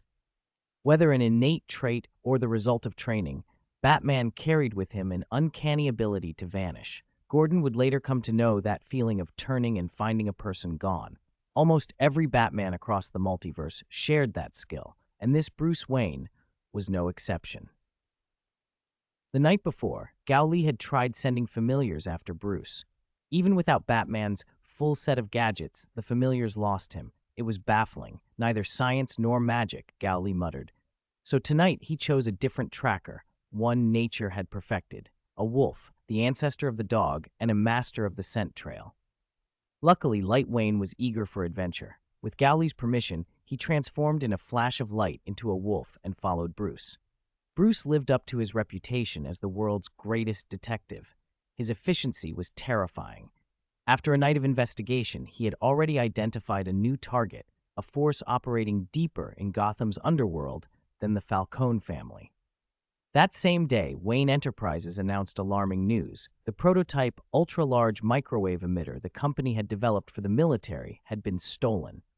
Bruce had a hunch this theft was tied to the hidden organization he was tracking. So that night, he was out again. Bruce was a master of both tracking and counter-tracking, an ability that not only helped him vanish from pursuers, but also detect if anyone followed him, human or otherwise. Lightwain caught up to him on the second day of trailing. "Lightwain," Bruce dropped silently behind the wolf, startling him. The animal's coat bristled. Lightwain's mind ran through a dozen possibilities, and, not wanting to risk a scolding if he admitted who he was, he feigned ignorance. "Oh, woof, woof." He tried to mimic a stray dog, wagging his tail and forcing out an awkward bark. Bruce almost couldn't bring himself to expose the poor charade, but this was a dangerous part of the city. He couldn't leave the child out here. He hardened his voice. "Stop it. I know it's you." "A stray wouldn't be that clean," Bruce said, "and a wolf's throat can force a bark, but anyone who's heard a real dog's bark knows the difference. You don't need to strain yourself." "Did Alfred tell you to follow me?" "No, he wouldn't. It's probably Gowley. He still worries about me." Lightwain's ears drooped. He transformed back into a boy in a flash that made Bruce marvel. He had heard Alfred speak of the ability, but had never seen it. Instantly, Bruce covered him with his cape. "So you don't transform with clothes? Change back to the wolf. Quick. I didn't bring anything for you to wear." Bruce had watched too many TV shows where transformations conveniently preserved clothing. In reality, the change was physical. The clothes were not part of the body. If someone saw Batman sheltering a naked child in an alley, Bruce would have to rethink his public image. All right, Lightwain said, confused, and shifted back into wolf form. "Stay here," Bruce said. "You can't come with me tonight. I'll come back, and we'll go home together." Bruce hesitated. Lightwain was the holy child and unnervingly innocent. What if someone kidnapped him? Bruce resolved to finish his work quickly and take the child home himself. The wolf, limited by canine vocal cords, could only nod. After Bruce left, the stray cats returned to the alley. Bored, Lightwain tried to recruit them to play, only to be hissed at. He felt a pang of injustice until he heard Bruce's scream. He leapt toward the sound. When he arrived, he found Batman on the ground, convulsing, while a man in a scarecrow mask stood behind him with a gasoline can and a lighter, preparing to set him ablaze. Light Wayne remembered Gowley's stories and acted without thinking. He transformed back into a boy in midair and landed a rider kick that sent Scarecrow flying. "Don't hurt my uncle!" Light Wayne cried. Scarecrow staggered, dazed. Had he really seen a dog become a naked boy and then strike him? For a moment he wondered if his own fear toxin had gotten to him, but the pain was real. He crawled away and fled. Light Wayne hesitated, torn between chasing the attacker and helping Bruce. He pressed the button on his pendant and checked Bruce's condition. Bruce, he really got into trouble. High above, Gao Li, Kamen Rider Fang, perched on a street lamp, surveying the night. He hadn't been at home waiting idly. He'd been investigating the microwave emitter theft as well. He cursed under his breath. Whoever dared steal from his family would pay. Compared to Bruce, he was a little slower at piecing clues together, but tonight fate had placed him nearby. He rushed to the scene and found Light Wayne anxiously circling Bruce. "This looks like poisoning," Gao Li said. He frowned. Detox wasn't his specialty, and they had no equipment. There was only one option: get Bruce back to Wayne Manor. "Light Wayne, come with me," Gao Li ordered. "Operation suspended for tonight." He lifted Bruce with ease and rushed toward the manor. Bruce, still under the toxin's influence, fought weakly, Fang's armor looking monstrous in his fevered eyes, but was no match for Gowley's strength. Gowley dropped him at Wayne Manor's gate and rang the bell, alerting Alfred. Alfred had not yet seen Gowley's rider form, which allowed Gowley to demorph at the gate and play the part of a shocked passerby while quickly researching an antidote for Bruce.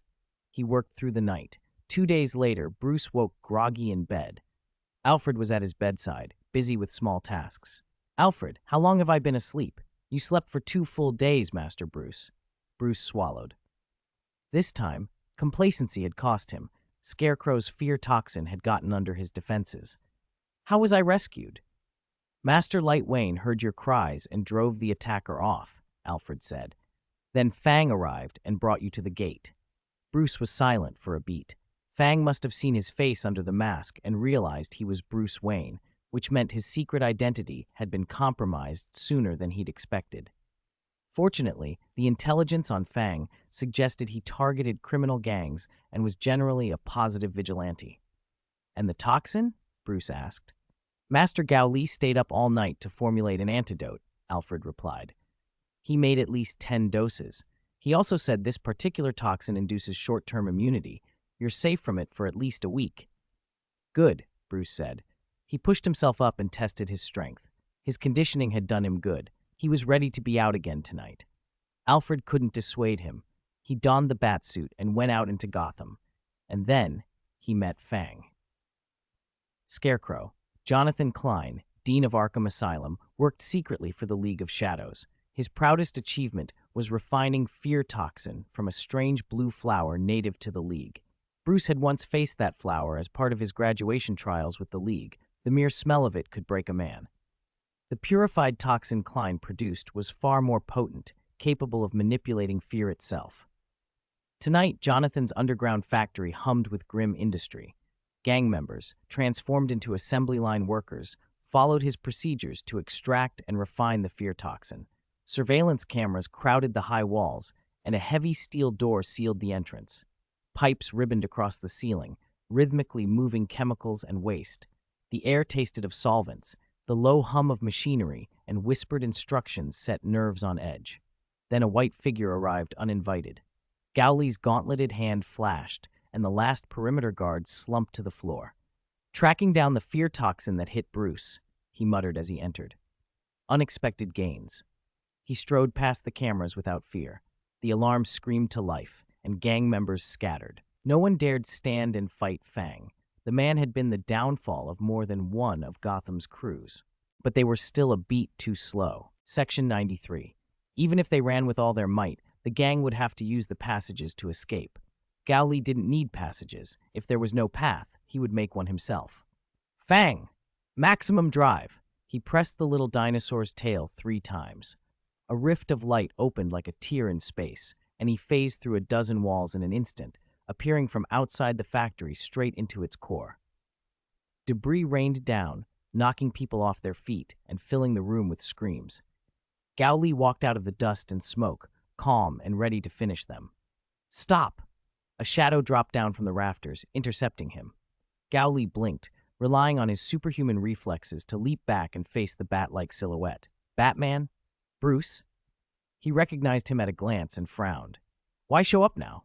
Still, Gao Li had no intention of revealing himself. It was more interesting to confront Bruce while the other didn't know who he was. Fang, that's enough, Bruce said in a deep voice. You don't have to kill to solve this. Bruce's caution was obvious. The way Gao Li had burst in suggested his physical power far outmatched a normal human's. A metahuman? Armor augmentation? Bruce's mind raced. Gao Li's voice had shifted, warped by the Fang bioarmor. He sneered. You're gonna lecture me about a no-kill rule? Keep it. Why do you care so much about me? Isn't that just meddling? Bruce drew a breath. Maybe I'm meddling, but I won't watch a vigilante slide into the abyss. I don't refrain from killing out of moral purity, Gao Li said evenly. It's a restraint. I'm far stronger than ordinary people. You see ordinary people as chickens and dogs beneath you, Bruce countered. If you kill without limits, one day you'll treat human life like dirt and lose any reverence for it. The people I kill deserve it. They've done countless evil things, Gao Li replied. Not killing them is irresponsible. Let a bloodthirsty maniac live, and he'll be locked up in Arkham, if the system works at all, only to be released or escape and hurt more people later. If that happens, the blood on their hands will be mine for not stopping it when I could have. Bruce shook his head. Those are hypotheticals. We can assist the police, but we cannot replace the law and decide who lives and dies. We are not gods. If we start judging lives from on high, we become no different than murderers. Gao Li was disgusted and tired of arguing. I don't have time for this. If we keep talking, the mastermind behind this factory will get away. If you don't want me to kill, then try to stop me. He turned and tore after the gang members. Bruce's expression hardened. He followed, firing his grappling gun. Gao Li moved like a ghost, streaking through the dark factory corridors, leaping, spinning, hammering the gang into panic. He was a predator in the shadows, and the criminals soon realized they had almost no chance. Close quarters, ranged, they needed all of it. Gao Li had none of those limits. Shoulder Fang. Bone-spiked shurikens cut through the air and bodies, spraying blood. Transformed as Kamen Rider Fang, his fighting style was brutal and efficient. The bioarmor amplified his strength, and every strike landed like an iron hammer. Fists cracked through skulls and ribs. With each blow, more men collapsed, screaming. Mercy, please. I won't do it again. Their pleas didn't move him. Anyone who rose through Gotham's criminal underworld had ignored their victims' screams for years. Gao Li's heart had hardened to match that world. His fists were merciless. He used his superhuman agility to jump, roll, and evade gunfire, leaving no one capable of keeping pace. Bruce, who had barely caught up, ran the corridor after him, trying to find his rhythm. But Gao Li kept slipping past him, relentlessly attacking the gang. Your violence won't stop this, Bruce shouted, unwilling to give in. Gao Li's lips curled. You lecture me about violence? Isn't that how you run Gotham, using fear and force? He closed the gap and drove a heavy punch into Bruce's chest. Bruce flew back and crashed to the ground, coughing, struggling to rise. The training from the League of Shadows helped, but it couldn't bridge the gap when faced with overwhelming power. Still, the light of resolve in the younger Bruce's eyes did not fade. He refused to retreat. Arm Fang! Gao Li summoned a wrist blade and resumed his merciless assault, cutting through men as if flesh were paper. The blade screamed through the air. Bodies tumbled to the floor in agony. That's enough! Bruce lunged to stop him, only to be met with another fierce counter. Slowly, Bruce's skill showed. He read Gao Li's movements, parried where he could, and answered with precise strikes. But Fang's reactions and defense were extraordinary. Bruce's best moves met solid resistance. You're persistent, Batman, Gao Li said coldly. What makes you think you can stand against me? Gao Li stopped hunting the remaining gang members and focused. He brought everything to bear, forcing Bruce backwards. The young Batman fought on, but couldn't find a way through. His fists were growing heavy under the repeated impacts. He needed a smarter plan. Seizing a moment, Bruce broke out of range and launched a batarang to trigger the factory's fire suppression. Streams of water poured from the ceiling, turning the room into a storm. The curtain of water reduced visibility, perfect for Bruce to exploit. He melted into the rain and, unseen, waited. He held a timed device. Given Gowley's armor, an explosion at level 3 ought not to kill him, but could knock him out long enough to stop the rampage. From a blind spot, Bruce pressed the bomb to Gowley's body. Fang! This ends now. That remains to be seen, Gowley laughed. A small wolf-shaped Gaia memory darted from the rain and replaced the little dinosaur memory at his side. Beast! The white bio-armor dissolved and reformed as blue. The bomb was flung away in the transformation. Bruce stared, wide-eyed, and Gowley sent him flying into a wall with a kick. The bomb exploded in the distance. Against the infernal backdrop of flames and sparks, Gowley stood like an unassailable demon king. It had been more than a month since Gowley had extracted the Fang concept. He hadn't been idle. He had also extracted a second Gaia memory from Xiao Guang's body, the beast memory, and shaped it into a small wolf-shaped autonomous unit. Its compatibility with him was nearly perfect, confirming Gowley's conjectures about his Saint Father. Now, with Beast, his armor changed functions and fought off Bruce's trick. Batman, Gowley said, voice hard, you can't compete with me. Remember that.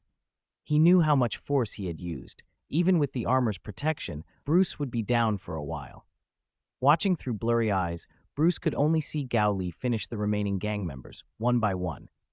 Among them was the mastermind behind the underground factory, the director of Arkham Asylum, Scarecrow, Jonathan Klein. Gowley ended him there. He had recognized the fear gas and mask, familiar signs of the future menace, and decided to be decisive. Forgiveness was for gods. Gowley's job was to send monsters to meet God. When he was done, Gowley left, leaving Bruce struggling to rise, breathing hard. Too strong, far too strong. Bruce clenched his fists. Is this the strength of a masked vigilante who appeared before I did? Chapter 115. Dare to burn my home? While Bruce recovered at home, things were comparatively calm. Since Gowley had already taken care of Scarecrow and Falcone, there had been no incident of Falcone breaking into Arkham, and Rachel had not been captured after confronting Scarecrow. A few days later, Wayne Manor held a banquet, Bruce's birthday. As the birthday boy, Bruce had no interest in parties. He only wanted to put on the cape and go out. Master Bruce, you must stop this madness, Alfred admonished, torn between worry and anger. The night Bruce fought Fang and returned injured had broken Alfred's heart. Hasn't your crushing defeat a few days ago made that clear? I don't have time for the banquet, Bruce said calmly. Either have Gowley handle the guests or send them home. With all due respect, it's your birthday, Master Bruce. Alfred's voice rose. Master Gowley isn't a substitute for you at an occasion like this. You must protect your reputation. I don't care about reputation, Bruce said with a sneer. Alfred's voice was low and heavy. It's not just your reputation, sir. It's your father's honor as well. That is all he has left. Please don't let him lose it. Alfred's words carried a weight of sorrow that made Bruce pause. He bowed his head. All right, I'll go. Wayne Manor glittered with lights. Music drifted from the ballroom, where tables bowed under platters of delicacies and pastries, and the air was warm with the clink of glasses and laughter. Our birthday star has arrived, someone shouted as Bruce Wayne entered, confident and composed in a perfect black suit. Guests crowded around him with applause and congratulations. Please enjoy yourselves tonight, Bruce said, lifting his glass. Quietly, he asked Alfred, where is Gowley? He prefers quieter company, and it isn't appropriate for young Master Light Wayne to be in public, Alfred replied. Gowley is with him. The party reached its peak. Couples took the floor to slow music beneath the chandeliers, and for a while, everything glittered with the rare, comfortable illusion of normalcy. A woman carrying a glass of wine approached Bruce. Mr. Wayne, I'd like to introduce you to a truly remarkable man. Bruce raised an eyebrow, slipping easily into his Playboy mask. Oh, who could be called truly remarkable? I'm intrigued, she smiled. Ra's al Ghul, Ducata. The smile left Bruce's face so fast it looked like someone had snuffed a candle. Cold ran through him. Ra's al Ghul is dead. I saw it myself. He's alive, the woman said. She gestured to the man beside her, a bald stranger Bruce did not recognize. He frowned. You are not Ra's al Ghul. Who are you then? The man's voice was familiar. Bruce turned slowly. You're wrong. Ra's al Ghul is an immortal idea. Anyone can be Ra's al Ghul. The voice belonged to Ducata, Bruce's old mentor, the man who had led the League of Shadows. Bruce had once burned the League's headquarters and thought he had killed him. Ducata? Bruce said. I saved your life. You warned you, Ducata answered coldly. Compassion is your weakness, Bruce. The tension snapped. Bruce realized the man had come for him. He looked out over the ballroom. You came for me. Get these people out of here. You can explain everything to them, Ducata said with a calm that felt like poison. Bruce broke into a cold sweat, but forced himself to smile and play drunk, guiding the guests out until the manor surrendered to silence. When at last only the League of Shadows remained, Ducata's expression hardened. You saved them only briefly, he sneered. They won't live long. What you did was worthless. The League's plan, Bruce learned, was simple and terrifying. Steal Wayne Industries' massive microwave emitter and use it to aerosolize a fear gas compound across Gotham, turning the city into a blinding panic that would set neighbor against neighbor. In another part of the mansion, Gowley had noticed the sudden hush. Lightwayne, young Master Lightwayne, twitching his ears, registered the silence immediately. Is the banquet over that quickly? Gowley muttered. He ruffled the boy's hair. Wait here, I'll check. Fang, he called, slapping the lost driver onto his wrist. The little dinosaur beast hopped into his palm. Transform! Fang! The dinosaur answered with a roar. Gowley became the white Kamen Rider. Lightwayne applauded. Wow, Dad is awesome! Gowley smiled and moved to patrol. He didn't get far before he saw them. A ring of black-clad ninjas pouring gasoline over Wayne Manor's outer walls. What the hell? Dare they try to burn my house? Gowley exploded. He rushed them and put several of the attackers down, but they were trained, silent, and unyielding. Gowley had a trick. Having already inventoried the fear gas compound himself, he produced a canister and sprayed it. The effect was immediate and grotesque. The ninjas' eyes widened as fear twisted their senses. They lost control, shamed and terrified. Don't come near, they whimpered, overwhelmed. Gowley endured the stench and roared for answers. Minutes later, he had enough to know the outlines of the League's plot. Back inside, Bruce fought Ducata and the black-clad men. Of all Ducata's disciples, Bruce had once been the prodigy, fast, skilled, and ruthless in training. Yet even so, against Ducata alone, he was stretched thin.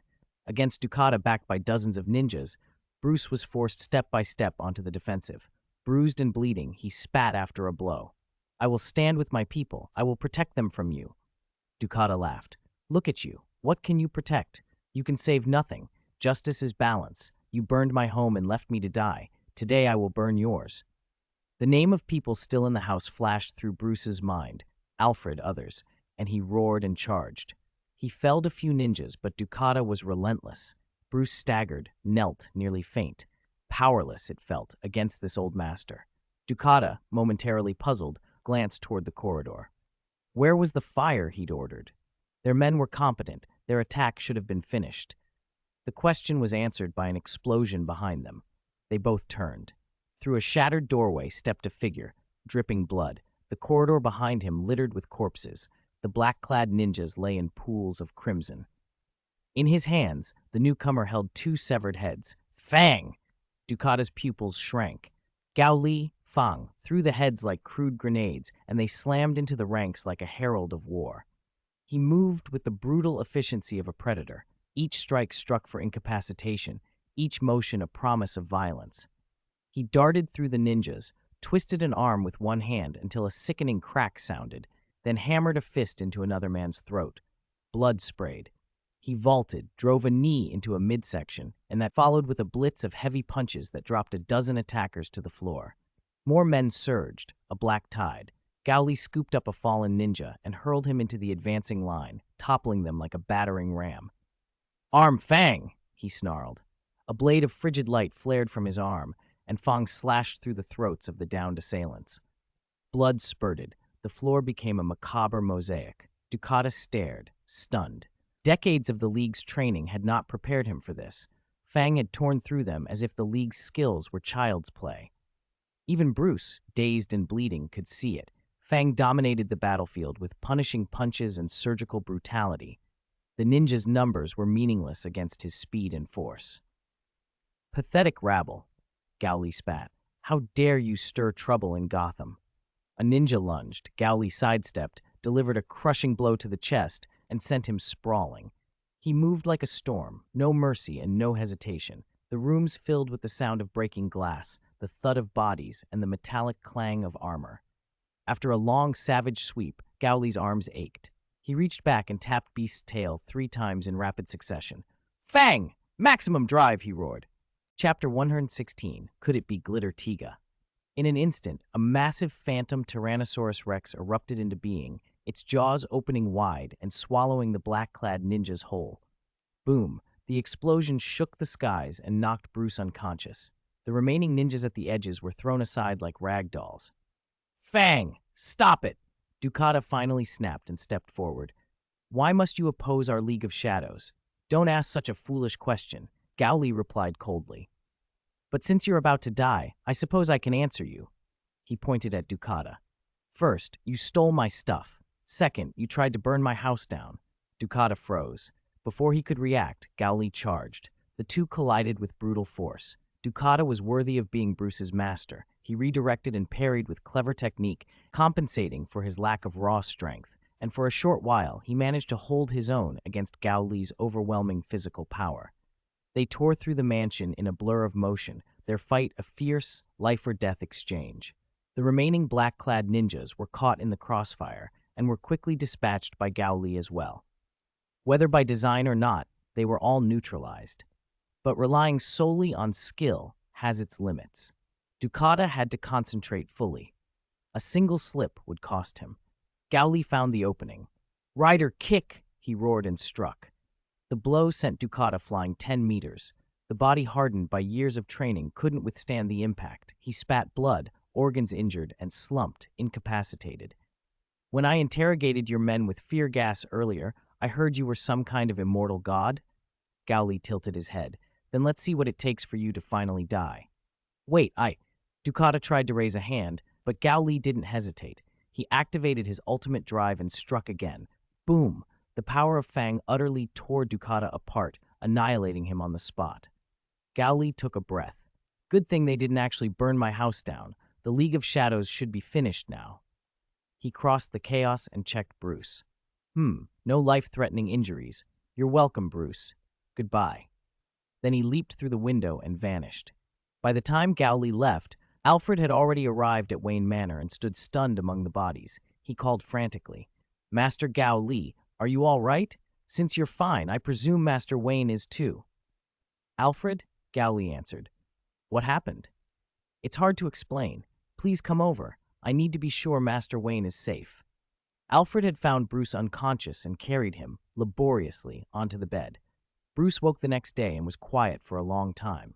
Based on what he had seen before he fainted, and Alfred's account afterward, if his instincts didn't deceive him, the League of Shadows had been completely annihilated. Their plan to destroy Gotham and to release the patients of Arkham Asylum that night had been cut off at the start. Thanks to Gowley's high-intensity crackdown on the underworld, almost all of the League's operatives had been killed. Ducata had rushed to Wayne Manor after a failed attempt elsewhere, and there was no after because the League had been wiped out right there. With the League gone, the threat to Gotham evaporated. Batman's immediate job was to recover the large microwave emitter that had gone missing from Wayne Enterprises. Without opposition, it took him less than half a night.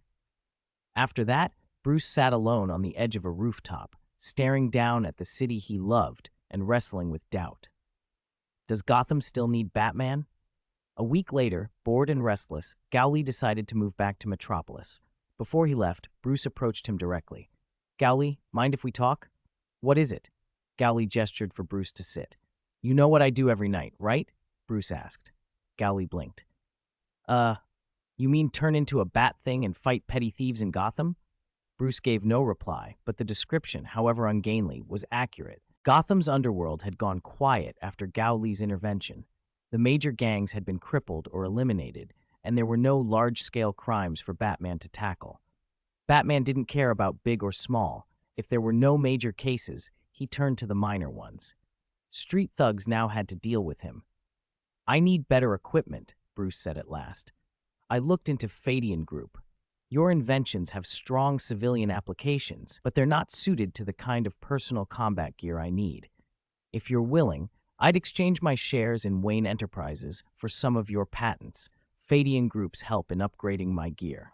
The Waynes and Gao Li were co-heirs to Wayne Enterprises, roughly equal in shares. Gao Li laughed.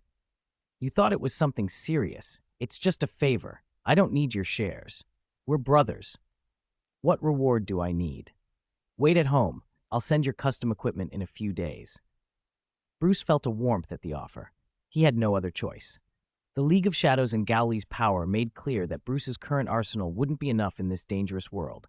He had to be stronger to protect himself, his family, and Gotham. Back in Metropolis, Gao Li cataloged the technologies he had access to.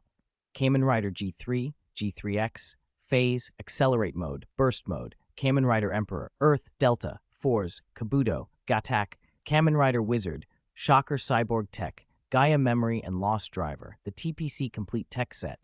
Wizard was out. If Bruce wanted magic, he would have asked. Gaia Memory and the Lost Driver were out too. That would implicitly admit that Gao Li himself was Kamen Rider Fang. TPC Tech wasn't for solo combat, and the Brain Group's complete set required drug-dependent transformations Bruce would never accept. Cyborg enhancements were possible, but Gao Li doubted Bruce would choose to alter his body. Bruce had asked for upgraded equipment, not bodily modification. Clock Up from Kabuto was far too powerful. Gao Li didn't want to make an opponent he couldn't face, and it wasn't necessary. Gotham's threats could be handled without Clock Up. That left the Kamen Rider G3 series and the Kamen Rider Force series. Gao Li decided to give Bruce a special edition G3 armor, tailored to Batman's aesthetic. He set to work. The new suit was pure black with a helmet shaped into a bat motif. It abandoned a reliance on limited batteries. Gao Li sacrificed raw output for extraordinary endurance, more than half a day of operation, by adapting the lightweight concepts of Kamen Rider G3 Mild and the advanced materials and structure of G3X. The result was a Frankensteinian hybrid of G3 technology. This will be called the Bat Armor, Gao Li announced, stepping back to admire the finished suit. The Bat Armor used G3X reinforced systems and high-metal lightweight materials, combined with G3 Mild's low-output, high-endurance philosophy. The base material used new composites that retained G3X's advantages while reducing weight and volume dramatically. The battery life increased by an order of magnitude. Performance specs: roughly 1 ton punching power, 2 tons kicking power, 5-meter vertical jumps, and sprint capability matching G3X, about 100 meters in 8 seconds. Wearer fatigue was negligible thanks to the hybrid design. Because it was light enough, it could still use memory cloth for low-altitude gliding. Most importantly, its defensive capability was boosted to withstand anti-material sniper rounds. Gao Li's principal goal was to improve Bruce's survival odds. If Bruce had worn this armor back at Wayne Manor, he might have single-handedly turned the tide against the League of Shadows. As for the astronomical switch from Force, Gao Li wanted to give it to Bruce, but it required time to absorb cosmic energy through a connection to a magic circle. On Earth, in the Force world, cosmic energy-loaded wormholes constantly spewed that energy. In the DC world, Gao Li had to simulate artificial wormholes to charge the device. That required extra work. After finishing the armor, Gao Li didn't vanish entirely. He returned to Gotham for an hour or two each night to maintain the facade of the city's vigilante. If Fang and Gao Li had both disappeared at once, it would have looked suspicious. Meanwhile, Gao Li continued multiple research projects at once. His top priority was extracting the God concept from Bruce Wayne's body, but what exactly that concept was eluded him. After exhaustive probing, he finally isolated the strongest and most fitting concept within Bruce Wayne: glitter. Holy light, glittering and illuminating the world. That essence matched what he found. When Gao Li tested compatibility, he noticed something surprising. Unlike the two memories that matched him at 99%, the Shining Memory's compatibility was an astonishing 99.99%. That meant, apart from the Saint-Son, Saint-Father relationship, Gao Li himself was exceptionally compatible with glitter. So why wait? Start extracting. The extraction process confirmed his hunch. Pulling the concept of glitter out was unusually slow and difficult. That was a sure sign it was a very high-level, powerful concept. It also explained why Gao Li couldn't just strap Xiao Guang to a chair and siphon concepts for 24 hours straight. He was his son, and Gao Li couldn't bring himself to do something so monstrous. The more painstaking the creation of the shining memory, though, the more Gao Li anticipated it. What special power might he gain when he transformed with this glitter memory? Could he end up like some luminous champion, Shining Tiga perhaps? While the glitter extraction crawled along, another matter consumed him, the space stone lodged in his soul. Gao Li had hoped that returning to the DC universe and reclaiming all the authority of the Lord of Magic would make handling the stone easier. He had been too optimistic. The Space Stone lost all of its power the moment he left the Marvel Universe. The Infinity Stones derived their strength from their native universes. Outside them, they were little more than stones dropped into a vast, dark sea. Where it had once gleamed brightly enough to find if you dove, the Space Stone now didn't even glow. As powerful as Gao Li was, he was not a master of souls, and he was helpless. So he shifted his priorities. He prepared to launch the Tianying satellite and quietly poured funds into developing various TPC technologies. When it came to personal armaments, Gao Li was formidable. But thinking of Batman and his fleet of Batmobiles and Batplanes made him realize Bruce could use more bespoke gear. The technological fruits of TPC filled that gap perfectly. Days slid by. Batman grew more capable, but he never managed to meet Fang privately. Fang had become even more elusive, appearing only briefly each night, making him hard to track. Still, his shadow loomed over Gotham's underworld. Gangs large and small were crippled or eliminated, and public order at night improved noticeably. Bruce found himself torn. Was Fang's brutal approach actually better? One night, after annihilating a small gang, Fang didn't leave the scene. He waited for Batman. Batman, or rather Bruce, I hope you don't mind me calling you that, Fang said. Bruce stared at him, wary but unsurprised that Fang knew who he was. When Scarecrow had ambushed him and Fang had pulled him out, Bruce had guessed the rescuer must have lifted his mask to confirm his identity before leaving him at the entrance to Wayne Manor. Bruce had wired the cowl with an electric shock deterrent to stop anyone from peeling it off, but the shock clearly couldn't penetrate Fang's armor. You can call me whatever you want, Bruce replied. The point is, why did you wait for me tonight? Bruce, I'm planning to retire for a while. Fang's words landed like a blow. Bruce stared. Fang continued, calm and steady. I love this city. That's why I fight, so those who deserve it must face judgment. Most of Gotham's big gangs are gone. The remaining criminals commit smaller evils. They don't merit death. I don't enjoy killing. I only kill those who are beyond redemption. There's no longer a place for me to act. Bruce fell silent. Over the weeks of watching Fang, he'd come to see him as a man of rigid principle. Fang's biological armor suggested extraordinary technological prowess. He could obtain detailed intelligence on his targets and seemed to execute every strike with a calculated, quasi-judicial logic. Bruce didn't agree with that kind of extrajudicial killing, but he couldn't deny Fang appeared to follow his own moral code. Maybe Fang didn't even make the decisions himself. Perhaps his systems identified truly irredeemable targets and flagged them. In short, Fang said, this city is entrusted to you. As a symbol who deters crime, you're the one better suited to inspire fear. Bruce listened, feeling the weight of a trust being passed. After a long pause, he asked, grudgingly, Fang, will you come back? Fang smiled faintly. Perhaps. If evil rises and this city weeps again, I will appear. Bruce assumed a fighting stance. I'm grateful you saved me, but I can't condone your methods. You're a murderer for killing so many. Fang answered calmly, almost conversationally. Then go hold those past rulers of the world accountable. Kings, generals, conquerors. They presided over mass deaths, yet people call them great men. Morality is relative. I do this because I want the world to become better, and because I must be able to look at myself with a clear conscience. Bruce launched an attack, but Fang didn't engage. He laughed softly and retreated. Smoke bombs detonated, and by the time Bruce pushed through, Fang was gone. He'd arranged his own exit, of course. Bruce slipped away before the police arrived, driving in silence and making a promise to himself. Gotham is entrusted to me. I won't give you another chance to appear, Fang. After Fang announced his hiatus, Bruce busied himself even more. The underworld didn't stay quiet long. A new Joker surfaced, talked about but rarely seen, and a parade of copycat criminals kept Batman working overtime. Gowley's bat armor proved a godsend. Its augmented strength was perfect. A 1-ton punching capability was more than enough. If it were significantly higher, Bruce would have had to dial it down. He was a non-lethal combatant, and too much force risked accidental killing. 1 ton allowed him, with restrained effort, to incapacitate foes with a single blow without risking fatalities when he held back. That mattered. Before, Bruce relied on training and hitting vital points to stop an opponent. Fights were messy and required multiple strikes.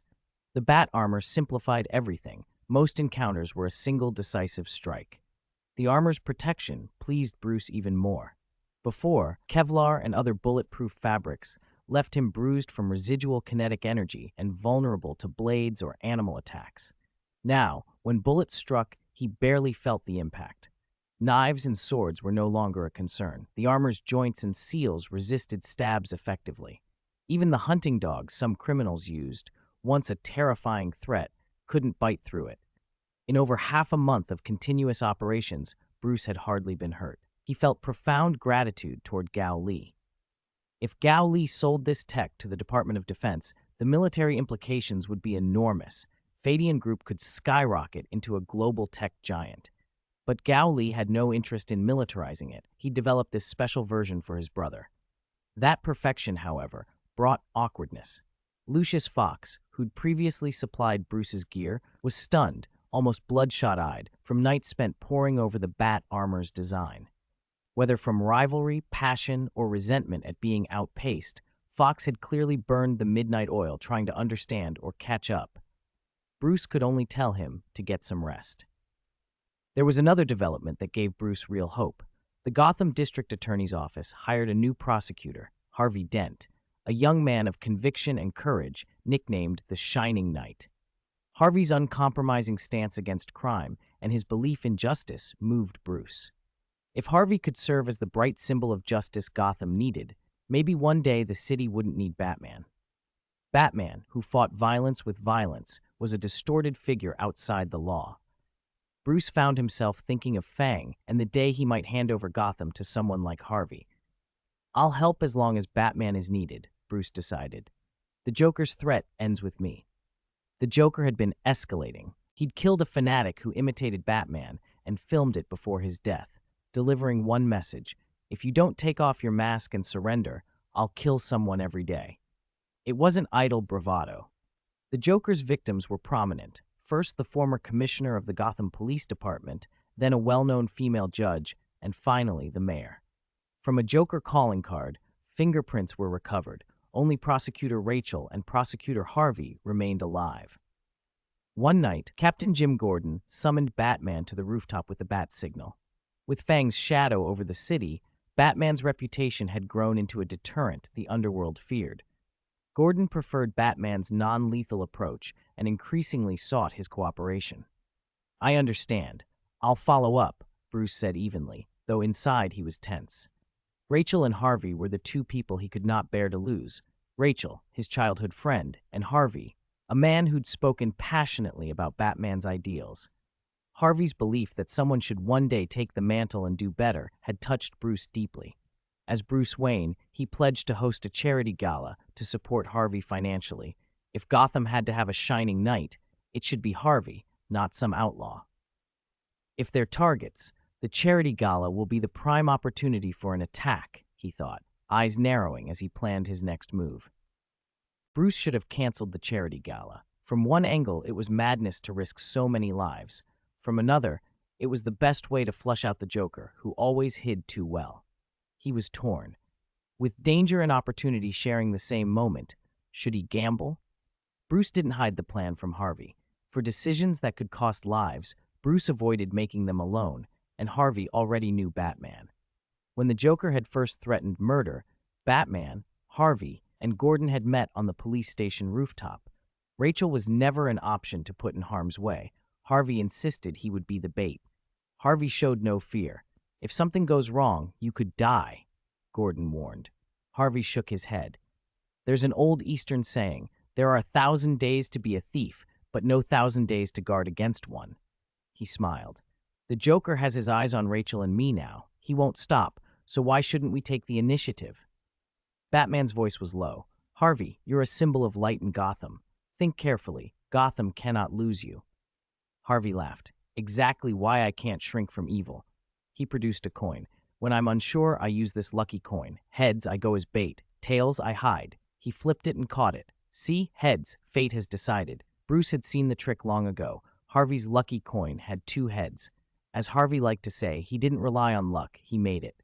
Flaws aside, Harvey Dent was an upright, brave man, hot-tempered but sincere. Seeing Harvey's mind was made up, Bruce stopped arguing. Be careful. I'll be inside the gala and do everything I can to protect you. Focus on catching the Joker, Harvey replied cheerfully. That's the priority. The Wayne-sponsored gala went on as planned.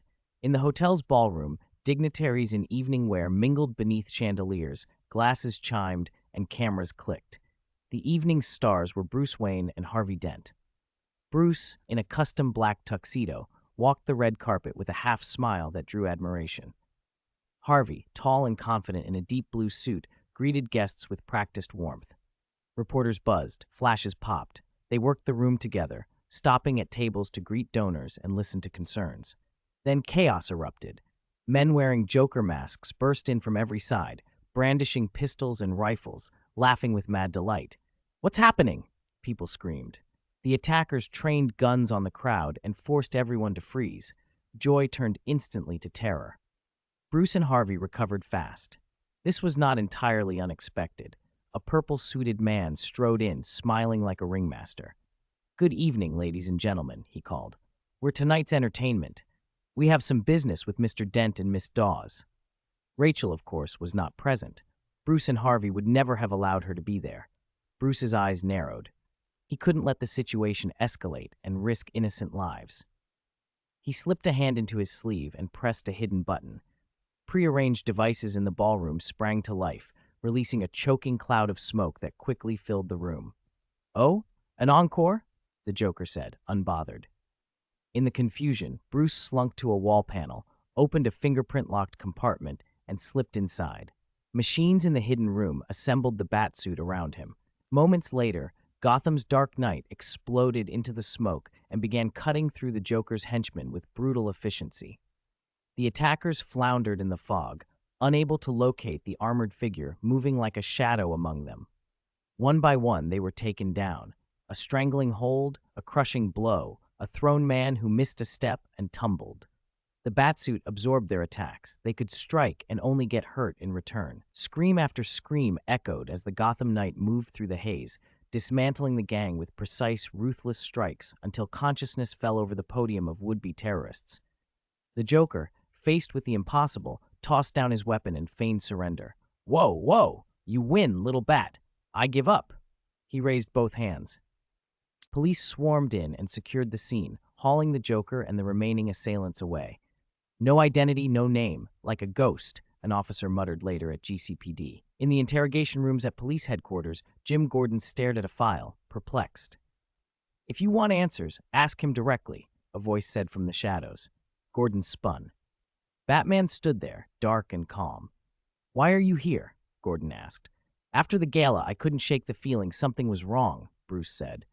I expected the Joker would hit the charity event. The Joker seems to have expected that too, but he came in a way that felt too easy. I checked things out. Harvey Dent never went home. Gordon's blood went cold. He called his officers to find Harvey, but there was no answer. Harvey had vanished. Gordon stormed toward the interrogation room and flung the door open. Good evening, Director, the Joker said with mock politeness behind the one-way glass. Harvey, what did you do to Harvey? Where is he? Gordon demanded. The Joker tilted his head. Me? He flashed handcuffs. I've been right here the whole time. Instead, ask yourself, who did you send to take him back? Your men, or someone else you thought was on your side? Are you enjoying this, Director? The Joker continued, voice honeyed. Turns out you've been fighting alone. Gordon didn't waste banter. Where is Harvey? What time is it? The Joker asked casually. What does time have to do with where he is? Because if I know the time, I can figure out where he might be held or where he could be taken. Gordon's chest tightened. Harvey was in serious danger. He left the room to act, but he hadn't given up. Batman stepped from the shadows and slammed the Joker's head down onto the metal table. The Joker's forehead split and bled, but he only laughed. "Oh, I knew you'd do it," he said, grinning. But don't start with the head, then the victim passes out and misses the fun." Batman didn't stop. He hit him again, fierce and controlled. The Joker staggered and broke into hysterical laughter, as if the blows were the punchline to some private joke. "You see, it's just like me, isn't it? You wanted to find me, so I came." Bruce cut him off flatly. "Of course you came. Wouldn't tonight's show be pointless otherwise?" The Joker licked his lips and held up a finger. "Let's play a riddle, little bat. In what situation are people most mentally relaxed?" Bruce felt something twist low in his chest as the Joker answered his own question with manic laughter. "When they think they've already dealt with their greatest threat, just like tonight." Ha! Bruce narrowed his eyes. He knew better than to let the Joker set the tempo. He wouldn't take the bait. "Why do you want to kill me?" "Kill you?" The clown's eyes widened in mock surprise. No. How could I want to kill you? What would I do without you? Go rob the gangs. There aren't many of those left in Gotham, are there?" "You've always been targeting me," Bruce said, voice low. "Do you really think that makes you any less responsible?" Joker swayed, grinning. "That's because you're Batman, a masked vigilante doing good in the dark. So special." "That's not a reason," Bruce interrupted. "Fang is a masked vigilante too. Why have I never heard you mention him?" The Joker shrugged. "Fang. Oh, him. Boring. Not interesting. You think only I'm special, Batman," the Joker crowed. "Your no-kill philosophy, your ridiculous persistence, everything about you makes you unique. So only you make me feel complete."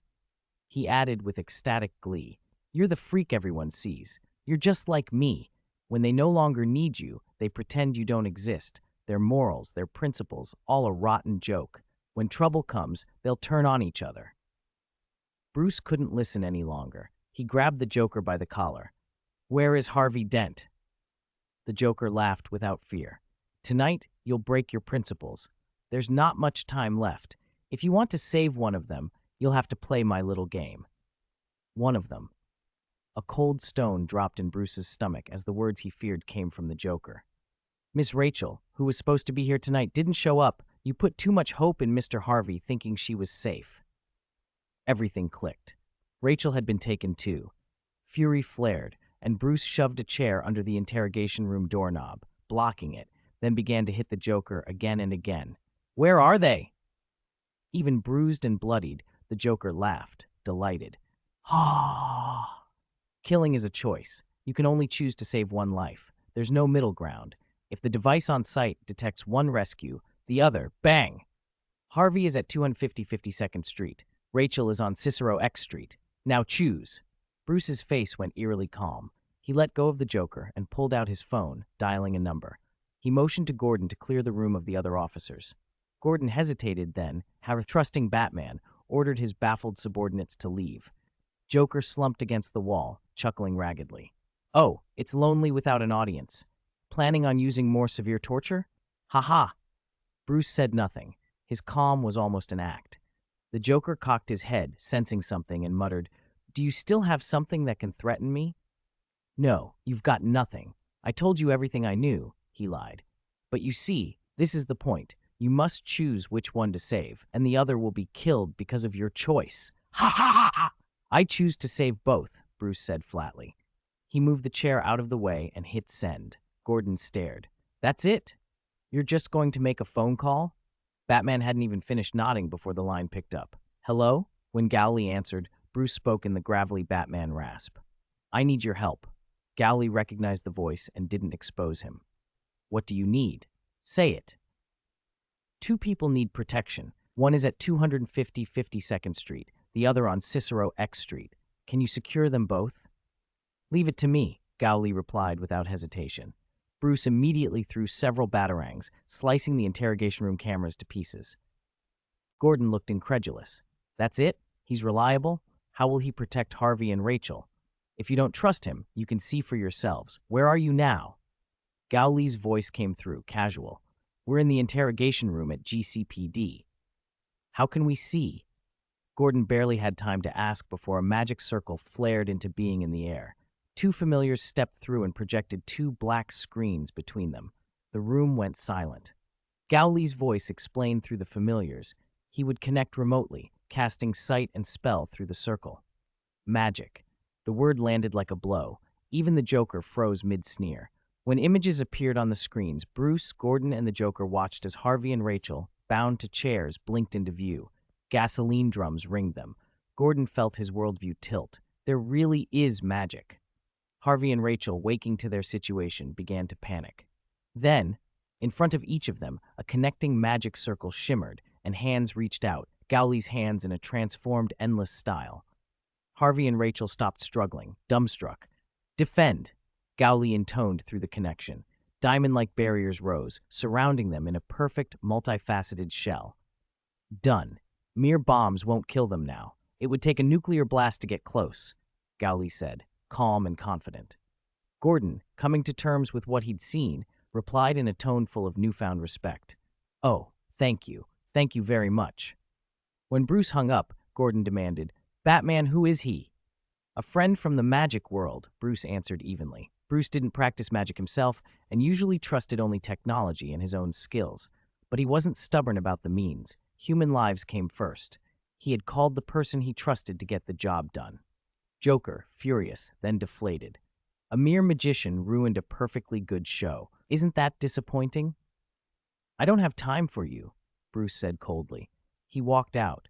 There was still work to do tonight. After the bombs went off at the appointed time, he would still have to be ready in case anything failed. Shortly after, Bruce called Gordon to say both hostages had been secured. He waited, less than a minute before the bombs detonated. Even Batman's heart pounded at the concussion. He had restrained himself, trusting Gao Li's protection. The diamond barriers held perfectly. They absorbed the impact, the heat, and even the blinding flash. Harvey and Rachel were shaken, but alive. At the police station, the Joker curled up on the floor, tiny and whimpering. I want to make a call. I want my phone. What happened next was very simple. After Batman left, who among them could match the Joker's tricks? It wasn't long before the Clown Prince proved he still had a few cards up his sleeve. He'd hijacked a police officer's phone and dialed the number he wanted. If Batman could break a situation with a phone call, Joker sneered, then so could he.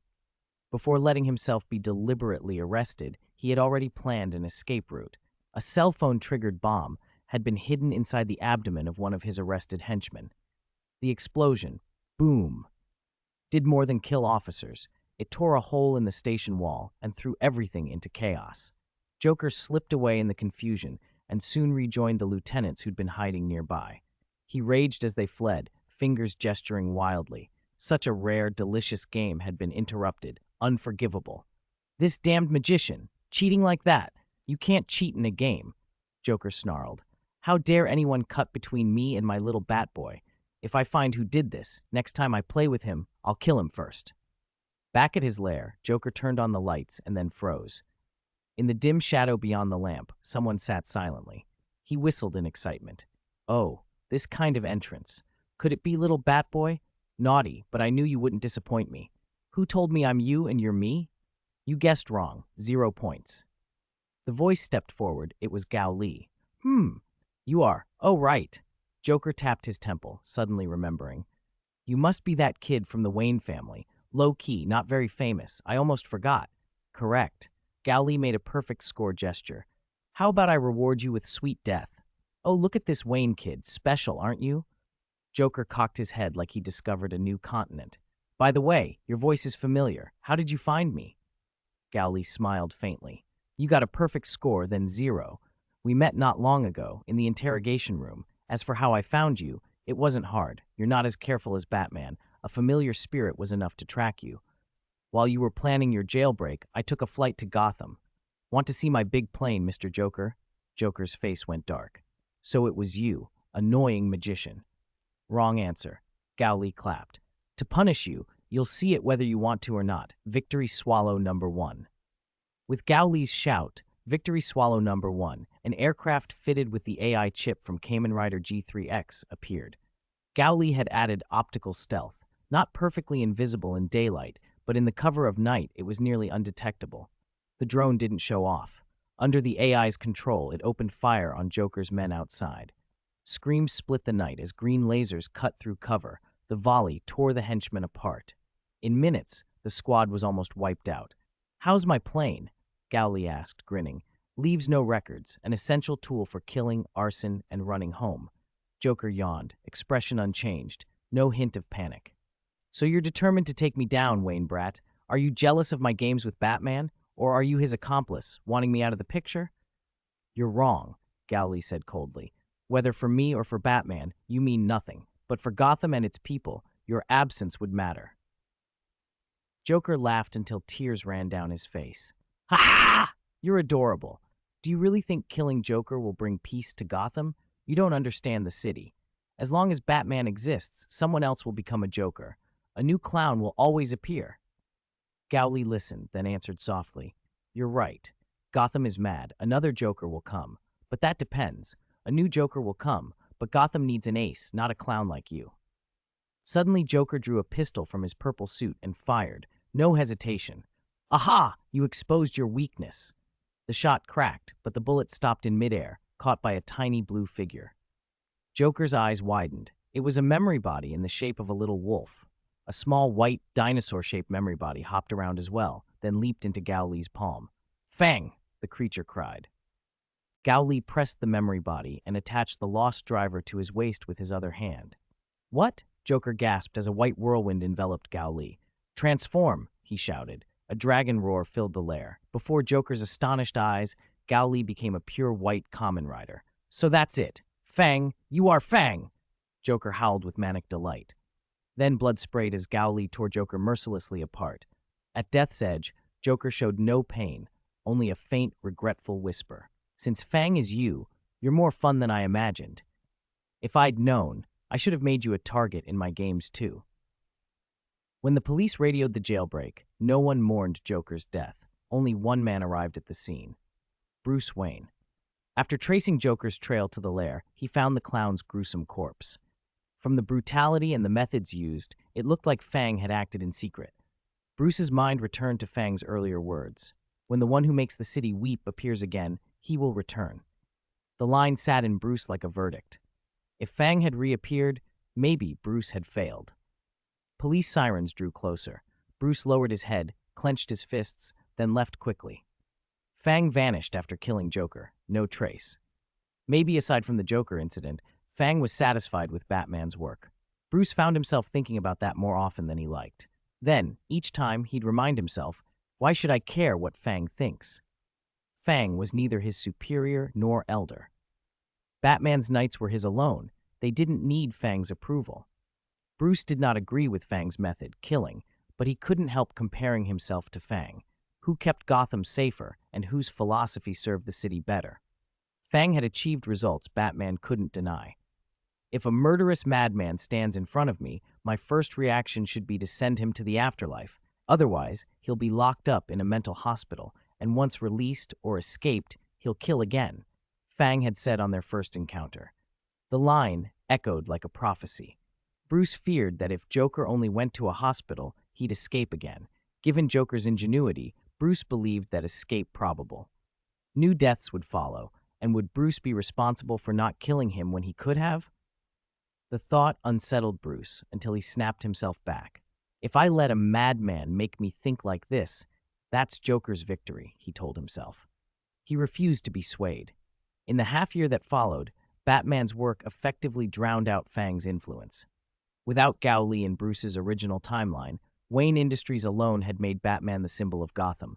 With Gowli's support, things were even easier.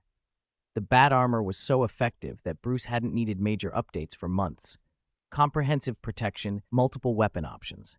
Yet Bruce, bound by his no-kill rule, used only a handful of systems and left the truly lethal modes untouched. He favored non-lethal choices. The Guard Accelerator Rod, the GS-03 Destroyer adapted for restraint, the GK-06 Unicorn, and the GX-05 Cerberus. Phydian Group's G-04 Antares had impressive strength, but its function overlapped with the grappling gun and felt less convenient.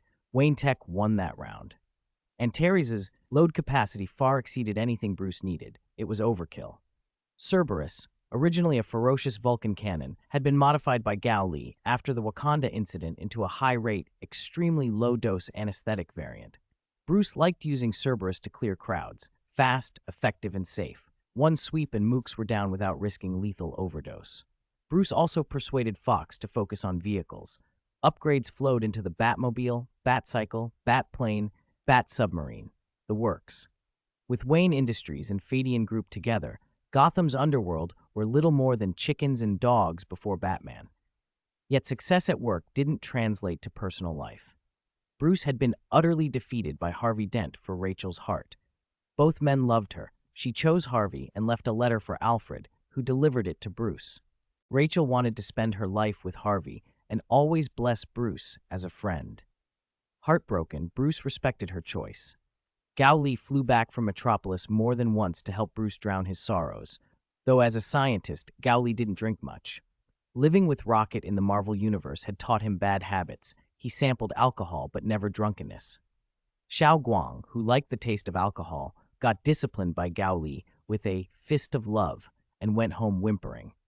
Harvey, meanwhile, rose as Gotham's star prosecutor, shining in court and helping Batman by putting criminals away. They were a good team. Batman caught them, Harvey punished them. For a time, Gotham was peaceful. And then, Section 100, Bruce discovered a petty thief who had snuck into his home. More precisely, it was a female cat burglar disguised as a maid at Wayne Manor. The manor was far too large for Alfred to manage alone. There were dozens of maids, gardeners, and staff. As a maid, Catherine was undeniably too beautiful, and her movements were impossibly lithe. She had slipped into Bruce's bedroom with ease, and with expert lockpicking, rendered the safe useless. While she wandered, admiring a bedroom larger than most people's homes, Bruce silently appeared behind her. "Your pearl necklace is beautiful," he said. "It reminds me of my mother's, though it shouldn't. Hers is locked in the safe." Catherine jumped and spun around. "Oh, I'm sorry, Mr. Wayne. I was just bringing your meal." She cut off when Bruce walked to the desk, bent down, and tugged at the safe. The door wasn't closed. It had been opened. Bruce examined the lock for a moment, then said quietly, "The manufacturer told me this model was uncrackable. Apparently, they were wrong." Catherine's panic melted into a cold, deadly calm. "No one told me it couldn't be opened either," she said smoothly. "Seems you were the one who got scammed, Mr. Wayne." "I can't let you take it," Bruce replied evenly. "That's my mother's heirloom. If it's gone, I can't explain it to Gao Li." Catherine stepped toward him with careless confidence. "Listen, you don't hit women, and I don't hit ordinary people either. But—" She didn't finish. Bruce moved first, lunging with the silent precision of a predator. Catherine's reflexes were immediate. She dodged with dancer's footwork and countered with a sharp kick. Bruce slipped aside with an elegant sidestep, and for the first time surprise flitted across Catherine's face. She'd assumed Bruce Wayne was just another pampered billionaire. "Mr. Wayne, I see you aren't gentleman enough not to strike a woman," she said. Bruce smiled faintly. "There are exceptions to everything." The words were the last thing she heard before she attacked. Catherine's arm lashed like a striking snake. A vicious palm struck for Bruce's head. He leaned back and avoided it. Then he swept a leg low and knocked her off her balance. She rolled, sprang up, and met his pursuit. Their exchange was a blur, precise, fast, and merciless. Boyish grace met seasoned ferocity. Catherine's strikes were quick and cunning. Bruce's defenses were steady and exact. The fight felt almost choreographed, each move answering the last. Catherine spun with a whirlwind kick meant to topple him. Bruce dropped low, seized her leg, and threw her to the carpet. She rolled out of his grip and rose again. Step by step, Bruce's skill began to dominate. His combinations pushed her back, and her breathing grew ragged. Catherine's mind raced. How could Bruce Wayne be this strong? "Your mind is in disarray," Bruce observed, "and your weaknesses will only grow." Seizing the moment, he subdued her and pinned her to the floor. He tied her and rang for Alfred. "I was just about to tell you," Alfred said, arriving out of breath. "Miss Miranda Tate insists on discussing a collaboration with you. But what's happened?" Alfred looked at Catherine. then at Bruce's rope work with a small, involuntary note of admiration. "We've been robbed," Bruce said. "Don't let her wander about unsupervised." Alfred's eyebrow lifted. He already recognized the newcomer as a newly hired maid. His response was characteristically tart. "That might only be possible after you learn to make your own bed." Bruce, chastened by the reminder that he never did, fell silent and changed the subject. "Take her down for questioning. Find out who's behind this. She wasn't just after a pearl. She tried to lift my fingerprints." If it had been only a theft of a pearl, greed would have explained it. But attempting to copy Bruce Wayne's fingerprints pointed to something far more deliberate, and Catherine's skill suggested she could easily have taken much pricier things. "Very well, Master Bruce," Alfred said. As he led Catherine away, Alfred couldn't resist his usual domestic prodding. "Your technique is quite good, but perhaps you should consider settling down. Miss Tate is handsome, she's respectable. Even Master Gao Li has a child now." Alfred's prattle, part fatherly urging, part exasperated scolding, gave Bruce a headache. Catherine, still bound, spoke up in a thin, defiant voice. "You don't happen to have a hobby of torturing women, do you? That would sully the Wayne name." Bruce's eyes narrowed. "Who knows? You've probably heard how many billionaires have strange private vices." He didn't subject her to anything worse. Catherine had been hired for a job and kept her professional reserve. No amount of interrogation in the short term made her talk. Later, Alfred asked Bruce, who had just left the room where she was held, "Master Bruce, is she still refusing to say anything?" Bruce smiled a little. "Don't worry, her body will speak." Yet, late that night, Wayne Manor lay silent beneath scattered moonlight. Catherine sat in a dim room, wrists bound, mouth taped, but her gaze never stopped looking for an escape. Time was running out. Bruce Wayne was more dangerous than she'd expected. Who knew how he'd interrogate her if he had more time? She would not surrender herself to deeper peril. Bruce had been overconfident, or simply exhausted. Sometime around midnight, he'd gone back to bed. Alfred, aged and sensible, could not be expected to keep watch all night, and the staff had been kept in the dark about the incident. Catherine knew the lack of a proper guard was a flaw she could exploit. She set about freeing herself. Using an old bone shrink and joint twist technique, she worked her ropes against the pressure. Pain flared as ligaments and skin protested, but she persisted. Finally, one hand slipped free. She peeled the tape from her mouth and smiled. Quietly, she freed her feet and rose. She moved through the manor like a black cat, avoiding the patrol routes even if the guards were probably unaware. Every heartbeat felt loud in the hush. After winding through corridors and servants' quarters, she reached the main gate. When she stepped out into the night air, the relief hit her like a drug. "Bruce Wayne," she muttered, licking her lips. "I'll remember you." She hadn't left empty-handed. With her skill and audacity, she relifted Bruce's latent fingerprints while escaping. The contract had required Bruce Wayne's prints. Gao Li Wayne's prints were part of the commission too, but Gao Li had been absent and well hidden. No servant could say which room he used. There hadn't been time to hunt through the manor for them, but the Bruce prints were enough to keep the deal alive. She had not expected to get far. Bruce, however, was not fooled by the apparent ease of her escape.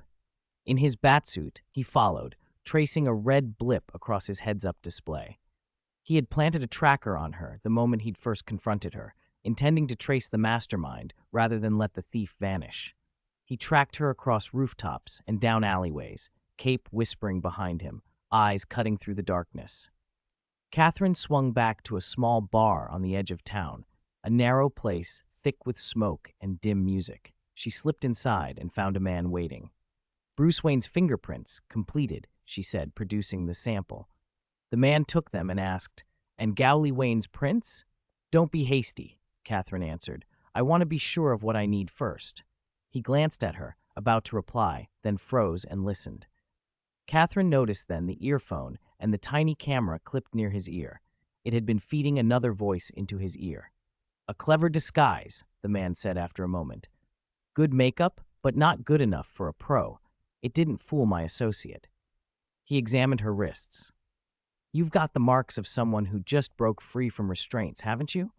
Once the Wayne family realizes a theft happened, they'll bring in the best security money can buy." I doubt you'd be able to get Gao Li Wayne's prints now." At his words, a group of men rose around them. Catherine's lips curled into a curse as the bar seemed to close in.